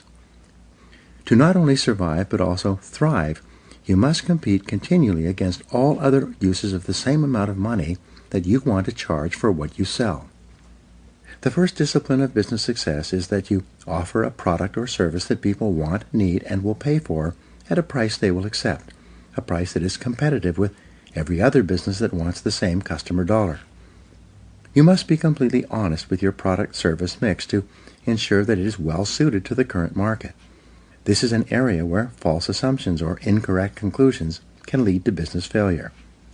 This answer is continually changing as competition and customer tastes also change. The customer is always right. Every week I speak to business people who are unhappy with their levels of sales and profitability. They insist that their product or service is excellent and that people should be buying from them in a much larger quantity. In each case, I have to gently point out to them that the only proof that their product or service is truly attractive or valuable is that people buy it willingly and then buy it again and tell their friends to buy it as well. According to the experts, fully 70% of your business decisions will turn out to be wrong in the fullness of time. This is the average. When you're a new business person or starting a new business, you'll be wrong even more often than this. It's not unusual for an entrepreneur to be wrong 90% of the time in the beginning of his or her career. It requires tremendous self-discipline and character to face the possibility that you could be wrong in your most cherished assumptions and beliefs. Nonetheless, this discipline is essential if you're going to minimize your mistakes, cut your losses, and redirect your resources toward offering customers more of the things that they really want, need, and are willing to pay for. All business investment and business startups require a high level of optimism. You must believe in the future possibilities of your business along with your new products and services. You must have so much confidence in their marketability that you're willing to undertake financial risk and invest many hours, weeks, and even years to achieve your business goals, and you must do all of this with no real guarantee of success. At the same time, you need discipline to curb your confidence, to remain objective and realistic. Overconfidence in business can lead to business mistakes, financial losses, and even bankruptcy. You must be better. Because of the aggressive and determined nature of your competition, in order to simply survive, you must discipline yourself to be equal to or better than your competitors. After all, your competitors get out of bed every morning thinking about how they can put you out of business. They want to take away your customers and your sales. They want to get your profits. They want as much of your business as they can possibly get. To increase your probabilities of success against such competition, you must make every effort to outthink them. When you start a business or a new venture within a business, you require the discipline to do your homework thoroughly in advance. You create a complete business plan before you start operations, and you continue to update it and revise it every year thereafter. The discipline of advanced planning can spell the difference between success and failure. Challenge your assumptions. Most business ideas do not work, at least in their original form. As Peter Drucker said, errant assumptions lie at the root of every failure. A major reason for business failure is that the business owner or executive relies on assumptions that are not tested. They assume that the product or service is excellent in comparison with others. They assume that they can sell a sufficient number of those products or services and do so at a profit. They further assume that those profits will be substantial enough to make this investment of time and money more attractive than any other use of the same amount of time or funds. All of these assumptions must be tested carefully before any irrevocable commitment is made. According to the Kauffman Foundation on Entrepreneurship, 95% of entrepreneurs and small business owners in America earn less than $50,000 per year. Why is this? It's not because they lack the energy, intelligence, or ability to earn more. The very fact that a person has the courage and resourcefulness to start a new business means that he or she has above average levels of natural talent. The reason why so many entrepreneurs underachieve and fail is because they lack discipline. They lack the discipline to carefully study every aspect of the business before committing to it. They lack the discipline to test their assumptions rather than jumping to conclusions and hoping for the best. Don't let this happen to you. Identify your ideal customer. You need discipline to identify and determine your ideal customer, the exact person who can and will buy your product or service in sufficient quantities and at the price you need to charge in order to justify going into this area of business in the first place.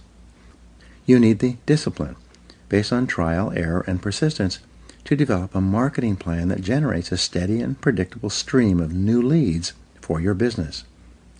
To market effectively, you must be clear about your competitive advantage and your unique selling proposition. What is it about your product or service that makes it superior and more valuable for a customer than any other similar product or service being offered today?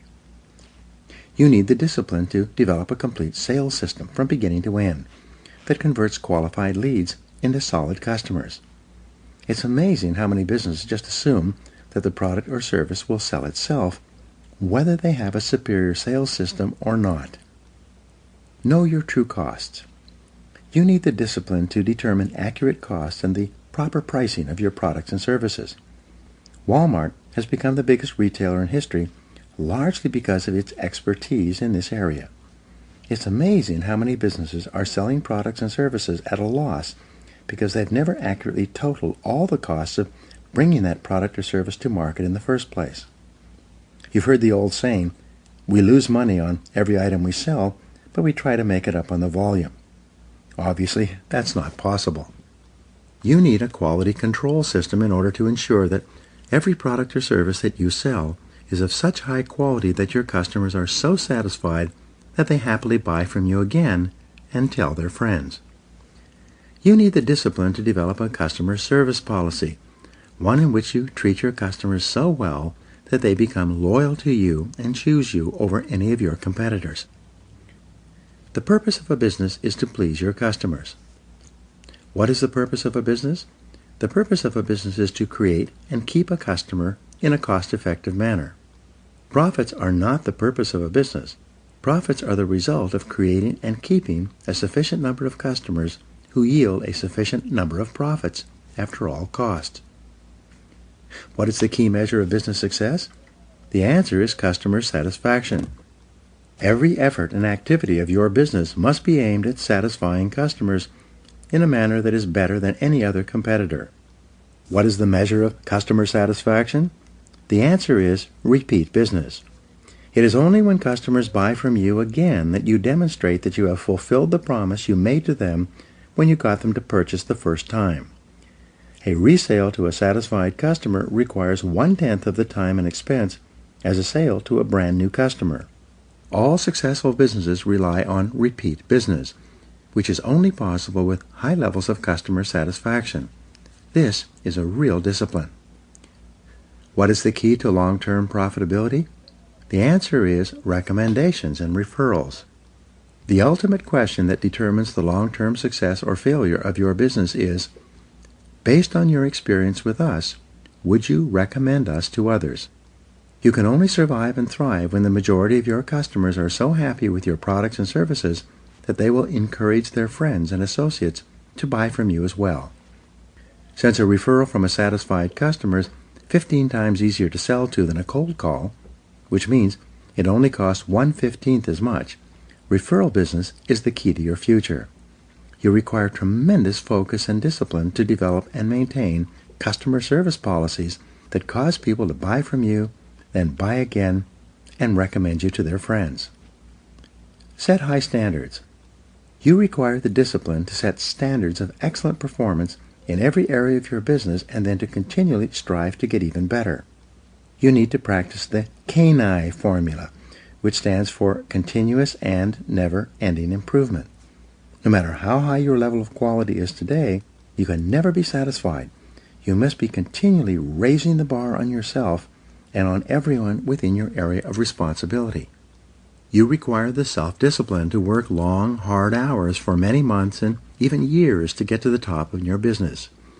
The average entrepreneur, business owner, or self-made millionaire in America works 59 hours per week. Some entrepreneurs even work 70 to 80 hours per week in the first few years of building their businesses. You must be prepared to discipline yourself to put in this amount of time and level of hard work if you want to be the best and get to the top of your field. Think about the solution.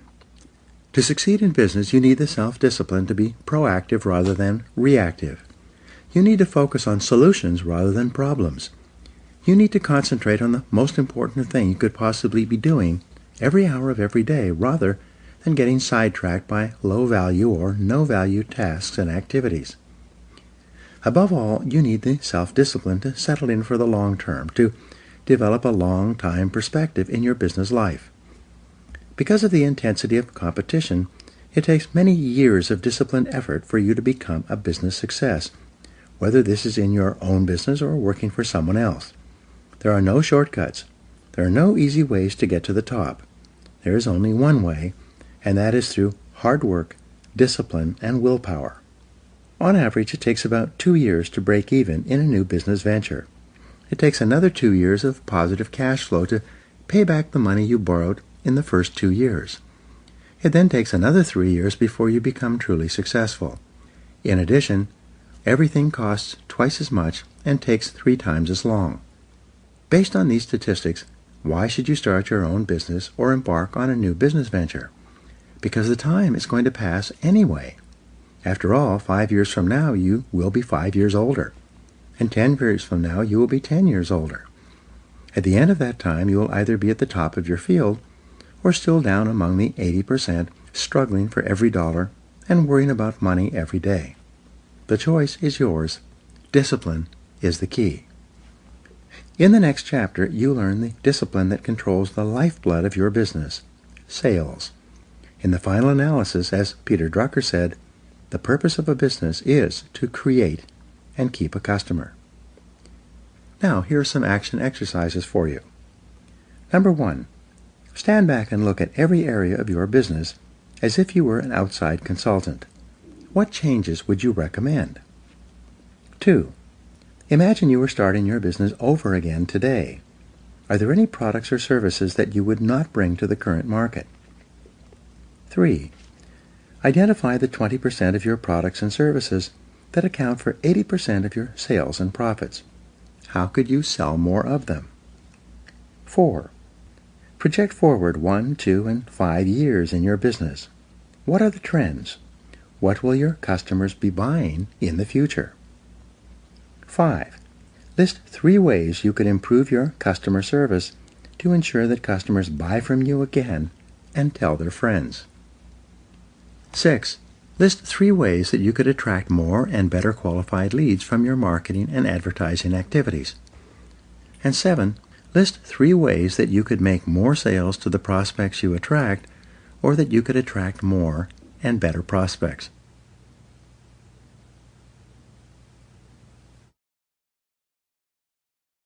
Chapter 11. Self-Discipline and Sales. Nothing happens until a sale takes place. Red Motley. The most important element in business success is selling. Nothing happens until a sale takes place. All the factories, businesses, offices, and producers of goods and services only leap into action when someone somewhere makes a sale to someone. Selling is one of the hardest professions in America. It is also the only profession in which a person can start with limited skills to achieve one of the highest incomes in our economy. Moving onward and upward in sales is like driving on the Autobahn in Germany. There are no speed limits. you can go as far and as fast as you want by stepping on the accelerator of your own ambition and determination to excel in the profession of sales. Business success or failure. Thousands of bankrupt or insolvent companies have been analyzed over the years to determine why they failed. After all the data was sorted and studied, virtually every business failure came down to one reason: low sales. In contrast, whenever a business was succeeding, growing, yielding profitability, increasing its share prices, and offering opportunity for more and more people, the reason boiled down to one factor: high sales. Everything else was secondary. Almost everything you do in a business either increases or decreases sales. Everything either helps or hurts. Everything either attracts or keeps more customers or drives them away. Everything counts when it comes to sales. The discipline of generating sales. Whether you are a salesperson or a business owner, you require the self-discipline to focus and concentrate on generating sales every hour of every business day. A group of researchers interviewed several hundred senior executives and business owners and asked them, "How important is sales and marketing to your business?" Without exception, they all replied, "Sales and marketing is absolutely essential to our survival and growth." The researchers then conducted a time and motion study of these same business owners and executives, following them around and tracking their time usage over the course of a month. At the end of that time, they completed their calculations and determined that the average business owner or executive who professed that sales were absolutely essential to survival and growth was spending only 11% of his time on sales and marketing. The remaining time was spent on meetings, discussions, paperwork, administrative work, luncheons, and a variety of other activities that contributed nothing to sales generation. If you're a sales manager or business owner, you must discipline yourself to focus most of your time and attention on getting your salespeople to generate the sales on which your company depends.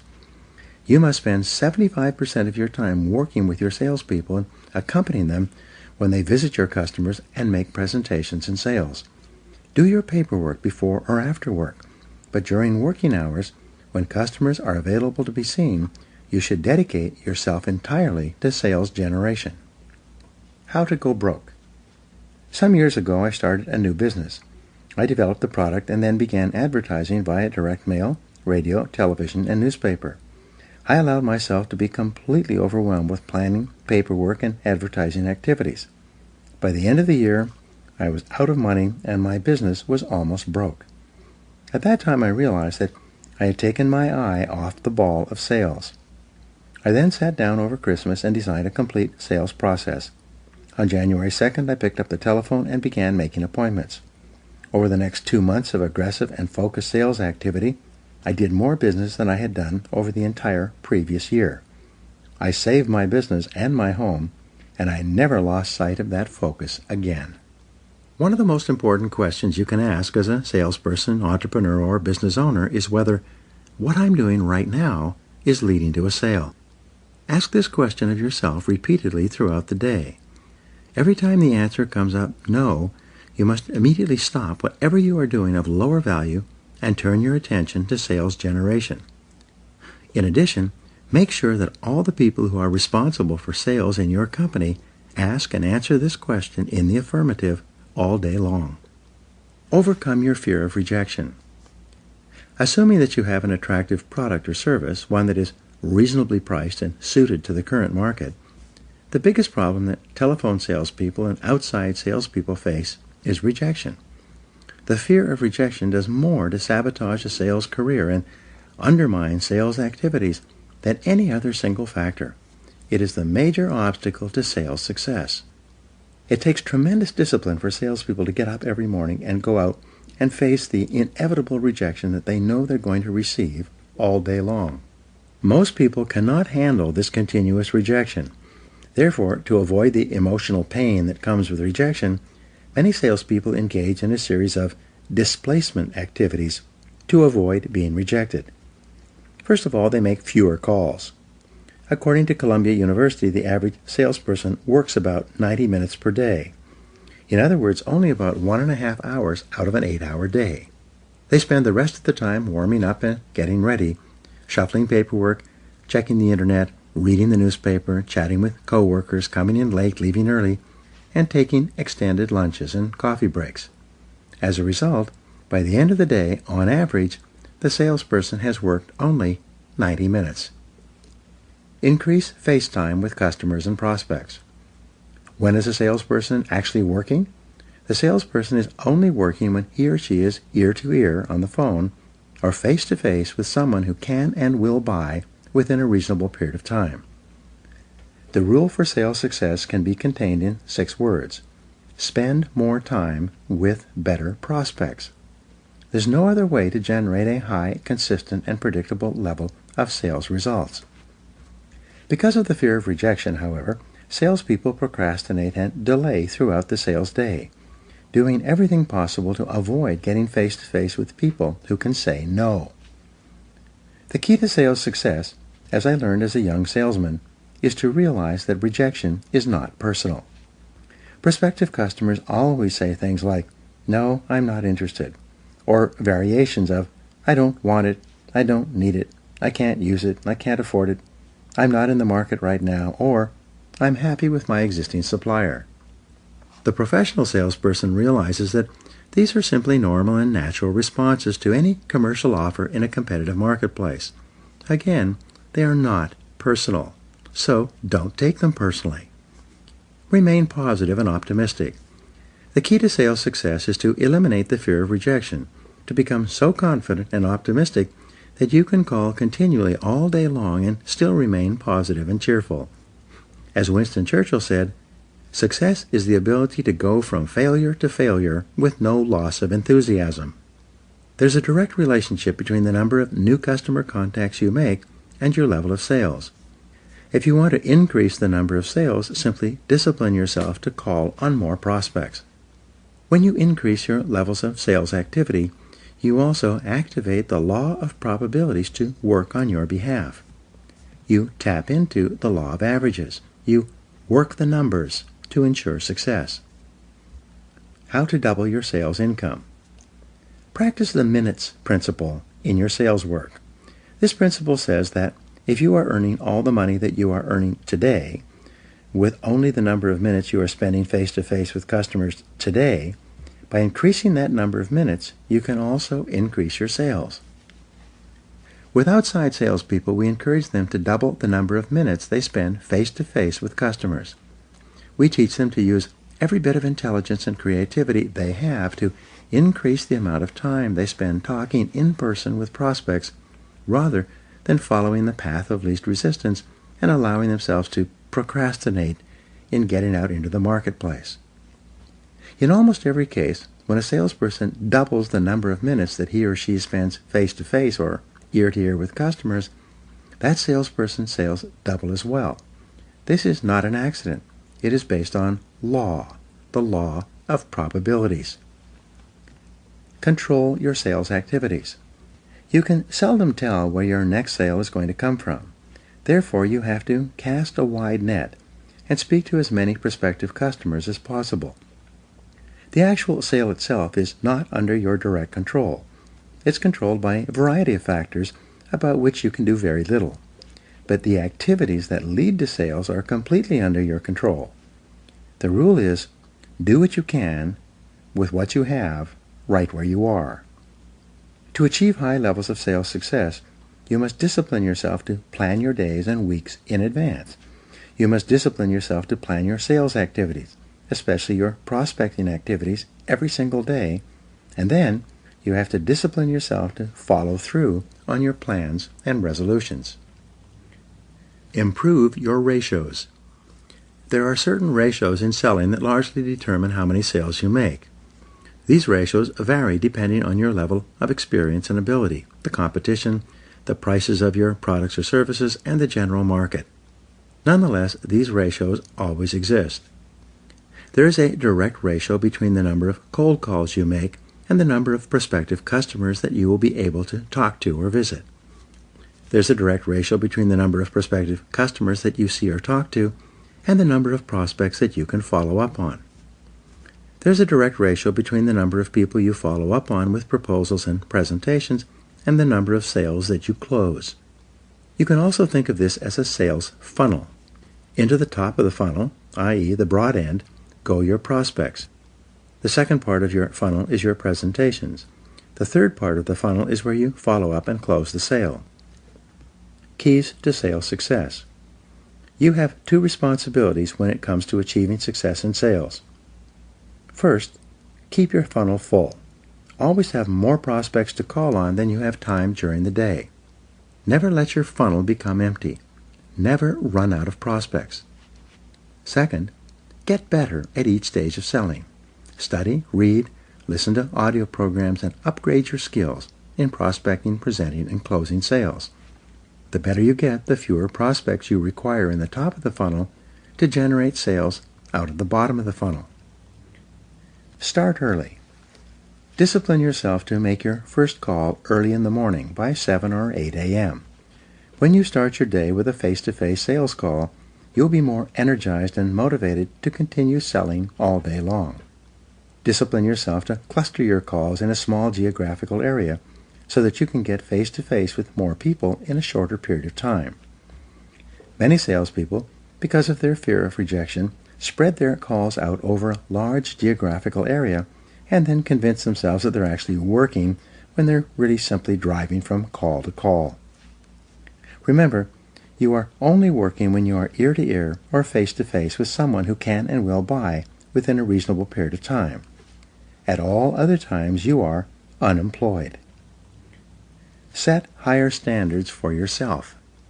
Discipline yourself to act every minute of the day as if everyone were watching you. Outside salespeople require a higher level of discipline than people who work in the office where everyone can see them. Because salespeople are on their own, like guerrilla fighters in the sales jungle, the temptation is never-ending to slack off, to take it easy, or to go for coffee or lunch, rather than to make sales calls. To perform at your best, you must discipline yourself to work throughout the day, as though your sales manager was doing a ride-along. Imagine that your sales manager is sitting next to you all day long. How would you work differently if someone were accompanying you and observing everything you did throughout the day? Whatever your answer, that is how you should work, even when no one else is around. All sales skills are learnable. To become one of the highest-paid salespeople in your industry, you must discipline yourself to practice continuous personal and professional development. Read in your field every day. Listen to educational audio programs in your car as you drive along. Attend every sales seminar you can, whether sponsored by your company or not. Dedicate yourself to continuous learning as if your future depends on it, because it does. The turning point in my life when I was a young salesman, frustrated and unhappy, going in circles and barely making a living, was when I learned the law of cause and effect. I learned that if you do what the most successful salespeople do over and over, there's nothing that can stop you from eventually achieving the same results and rewards that they do. I learned that every salesperson in the top 10% started in the bottom 10%. Everyone who is doing well today was at one time doing poorly. Every person at the top of your field was at one time not even in your field at all and did not even know that it existed. I learned that all sales skills are learnable. You can learn any sales skill you need to learn to achieve any sales goal you can set for yourself. There are no limits except the limits you place on yourself with your own thinking. When you discipline yourself to become one of the top salespeople in your field, you will find that you will have turned an important corner in your career. Most salespeople only do what they have to do to keep their jobs. But those people who resolve to become the very best in their fields accomplish far more than anyone else. Your job is to become one of them. In the next chapter, we'll talk about money and how the practice of self-discipline in this area can dramatically increase your likelihood of achieving all your financial goals. Now, here are some exercises for you. Number 1. See yourself as the president of your own personal sales corporation, completely responsible for sales results. This is the attitude of the highest paid salespeople in every field. 2. Set clear, written income goals for yourself for the next 12 months, as well as goals for each month of the year. 3. Determine exactly how much of your product or service you will have to sell in order to earn that desired income. 4.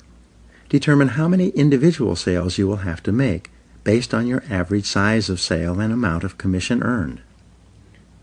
5. Determine how many prospects you'll have to call on based on your current experience to make this number of sales.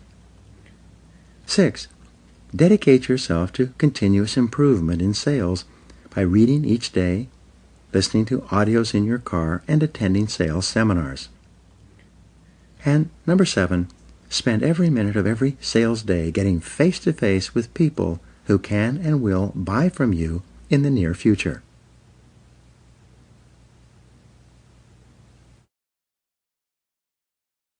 Chapter 12. Self-Discipline and Money. In reading the lives of great men, Harry Truman said, I found that the first victory they won was over themselves. Self-discipline with all of them came first. According to insurance industry statistics, of 100 people who start work at age 21, by age 65, 1 will be rich, 4 will be financially independent, 15 will have some money put aside, and the other 80 will be still working, broke, dependent on pensions, or dead. Most baby boomers today are planning to work into their 70s. Why is this? It is because they don't have enough money put aside so they can stop working.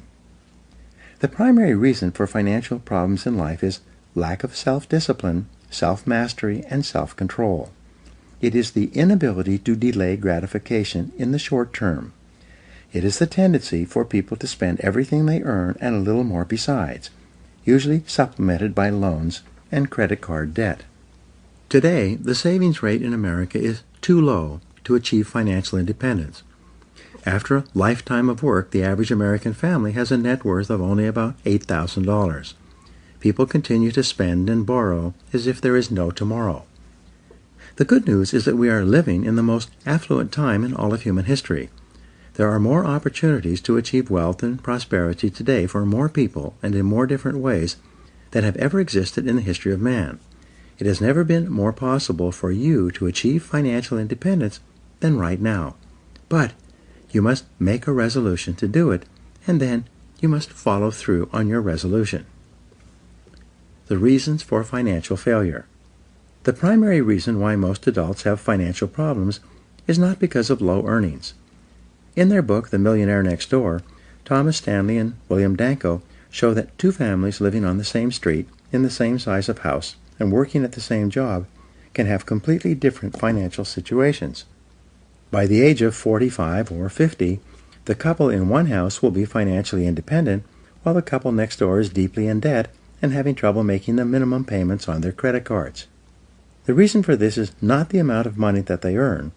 The reason is lack of self-discipline and the inability to delay gratification. Why is this weakness of character so prevalent among the majority of adults in society today? It goes back to early childhood. When you were a child and you received money, whether it was your allowance or a gift from a friend or relative, the first thing you thought of doing was to spend that money on candy. Candy is sweet. Candy is delicious. Candy fills your mouth with a wonderful sugary flavor. You liked candy when you were a child, and you probably could seldom get enough of it. Many children will eat candy until they become physically ill because it tastes so good. As you grew older, you developed what psychologists call a conditioned response to receiving money from any source. Like Pavlov's dog, when you receive money, you mentally salivate at the thought of spending this money on something that makes you happy, at least temporarily. Spending makes you happy. When you become an adult and you earn or receive money, this automatic reaction continues. Your first thought is, how can I spend this money to achieve immediate pleasure? When you get your first job, the very first thing you think about is how you can spend not only the money you earn, but also every penny you can borrow on a credit card, on clothes, cars, cosmetics, socializing, entertainment, travel, and everything else. Your mental equation is money equals enjoyment. When you go on vacation to a resort of any kind, you find that the hotels and streets are lined with shops selling useless, trinkets, baubles, and trash, plus clothes, artwork, and other items you'd never think of buying at home. Why is this? Simple. When you're on vacation, you feel happy. You have a conditioned response to associate happiness with spending money. The happier you are, the more unconsciously compelled you are to go out and spend money on something, or rather on anything. It's quite common for many people, when they're unhappy or frustrated for any reason, to go shopping. They unconsciously associate buying something with being happy. When it doesn't work as they expected, they buy something else. Sometimes unhappy people go on shopping sprees. They buy lots of things that they don't particularly need because they unconsciously associate spending with happiness. As an adult, whenever you receive your paycheck, a bonus, a commission, an IRS refund, a prize, or an inheritance, the very first thing you think about is how you can spend this money as quickly as possible and on as many pleasures as possible. Rewire your responses about money. The starting point of achieving financial independence is to discipline yourself to rewire your attitude toward money. You need to reach into your subconscious mind and disconnect the wire linking spending and happiness. You then need to reconnect that happiness wire to the saving and investing wire. From that moment on, instead of saying, "I feel happy when I spend money," you will say, "I feel happy when I save money." To reinforce this shift in thinking, open up a financial freedom account at your local bank. This is the account in which you deposit money for the long term. Once your money goes into this account, you resolve that you will never spend it on anything except the achievement of financial freedom. If you want to save money to buy a boat or a car, you open up a separate account solely for that purpose. But your financial freedom account is inviolable. You never touch it except to invest those funds so that they can yield a higher rate of return. Associate happiness with saving. When you begin saving in this way, something miraculous happens within you. You start to feel happy about the idea of having money in the bank. Even if you only open your account with $10, this action gives you a feeling of greater self-control and personal power. You feel happier about yourself. The very act of disciplining yourself to save money makes you feel stronger and more in control of your destiny. Each time you get some extra money, you put it into your financial freedom account. Eventually, your financial freedom account will begin to grow. Then, as it grows, you activate two laws, the law of attraction and the law of accumulation. Because the money in your account is emotionalized by your own thoughts and feelings, it sets up a force field of energy that begins to attract more money into it.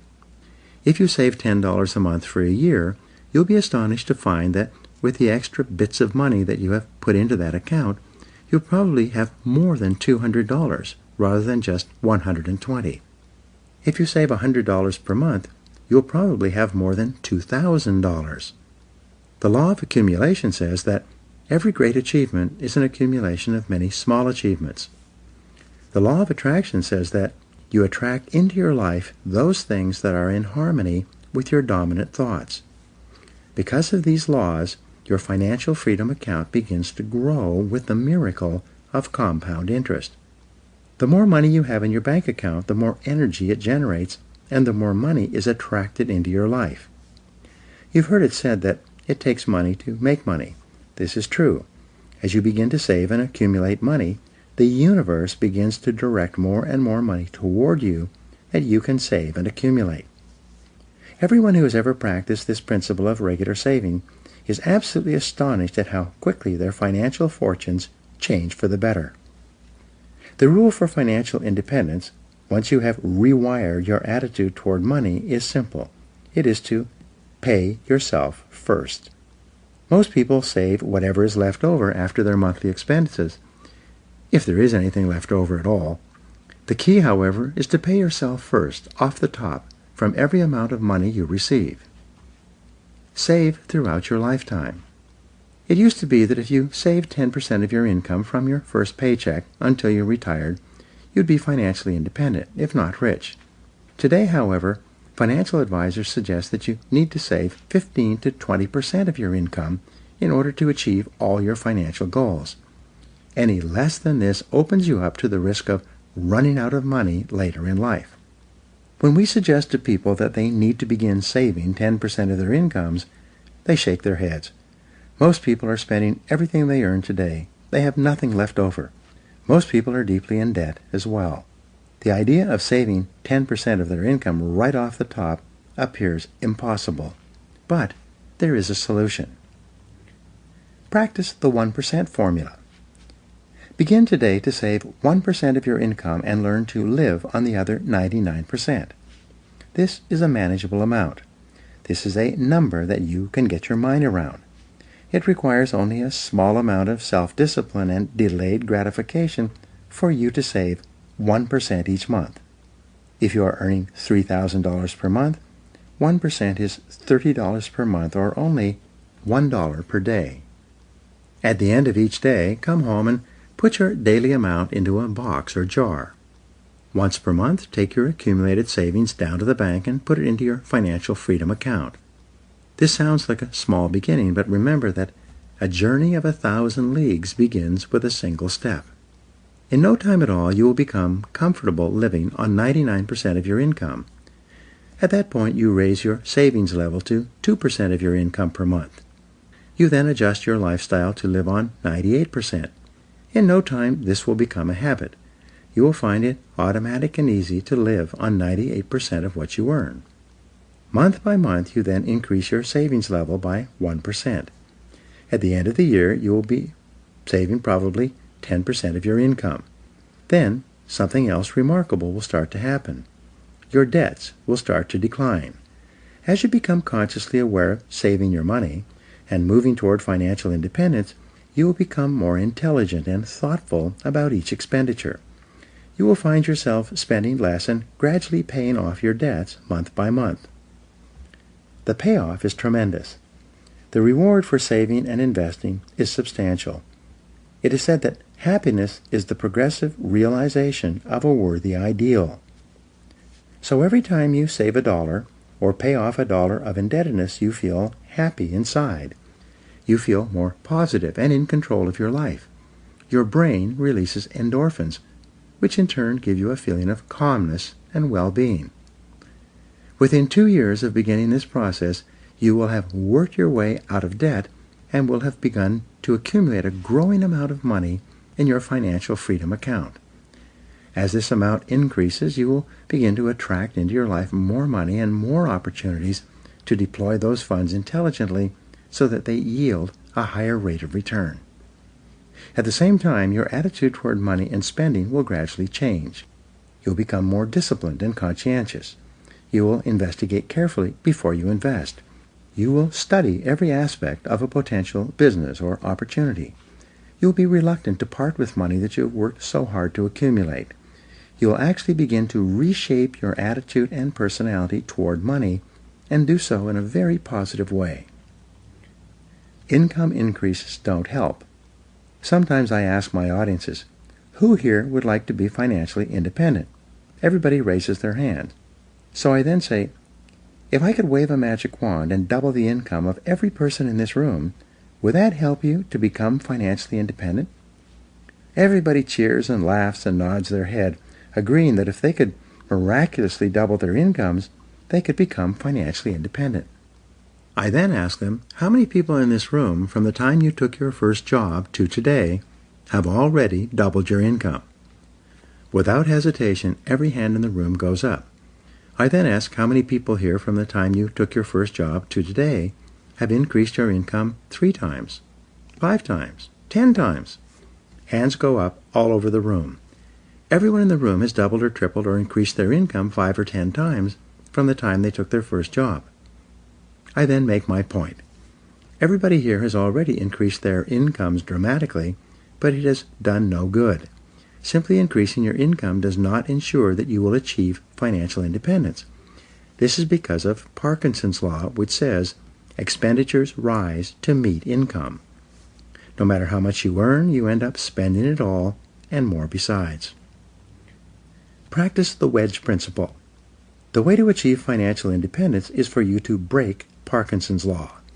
You do this by practicing the wedge principle for the rest of your life. Here is how you do it. As your income increases in the months and years ahead, drive a wedge between your increasing income and your increasing expenses. Instead of spending it all, resolve that you will save 50% of your increase. If your income increases by $100 per month, resolve to save $50 per month off the top and put it into your financial freedom account. You can spend the other $50 on your family and on improving your lifestyle, but you must resolve to save half of your increase for the rest of your financial life. When you pay yourself first, saving 10 or 15% of your income off the top, and then saving 50% of your increase for the rest of your career, you will soon achieve financial independence. You will join the top 5% of wealthy people in our society. You will never have to worry about money again. The miracle of compound interest. Albert Einstein said that compound interest is the most powerful force in the universe. If, from the age of 21 until you are 65, you are to save only $100 per month and invest that amount in a mutual fund or index fund that increased an average of 7 to 10% per year, you would be worth more than $1 million.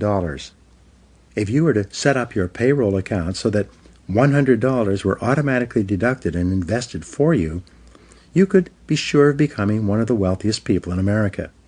This means that if you are serious about achieving financial independence, the most important single requirement is self-discipline, combined with the ability to delay gratification. Your ability to practice self-mastery, self-control, and self-denial throughout your life will not only enable you to achieve all your financial goals, but it will also make you successful and happy in everything else you do. In the next chapter, we'll talk about the key to making almost everything in your life work for you, the use of your time. We all start off in life with lots of time and little money. How you spend your time throughout your adult years largely determines the quality of your life. Now, here are 7 action exercises for you. First, make a decision today to take complete control of your financial life, get out of debt, and achieve financial independence. Second, determine your net worth today. Add up all your assets, subtract all your debts and liabilities, and calculate the exact number. 3. Set up a separate bank account and begin saving at least 1% of your income as you receive it every month or paycheck. 4. Make a list of all your debts and begin paying them off, starting with those carrying the highest interest rates. 5. Calculate the exact amount that you will need to be financially independent at the end of your career, and then set this as a goal. 6. Set specific financial accumulation goals for yourself for each month, quarter, and year for the rest of your life. And 7. Practice frugality in spending by putting off and delaying every expenditure you possibly can until you achieve your long-term financial goals.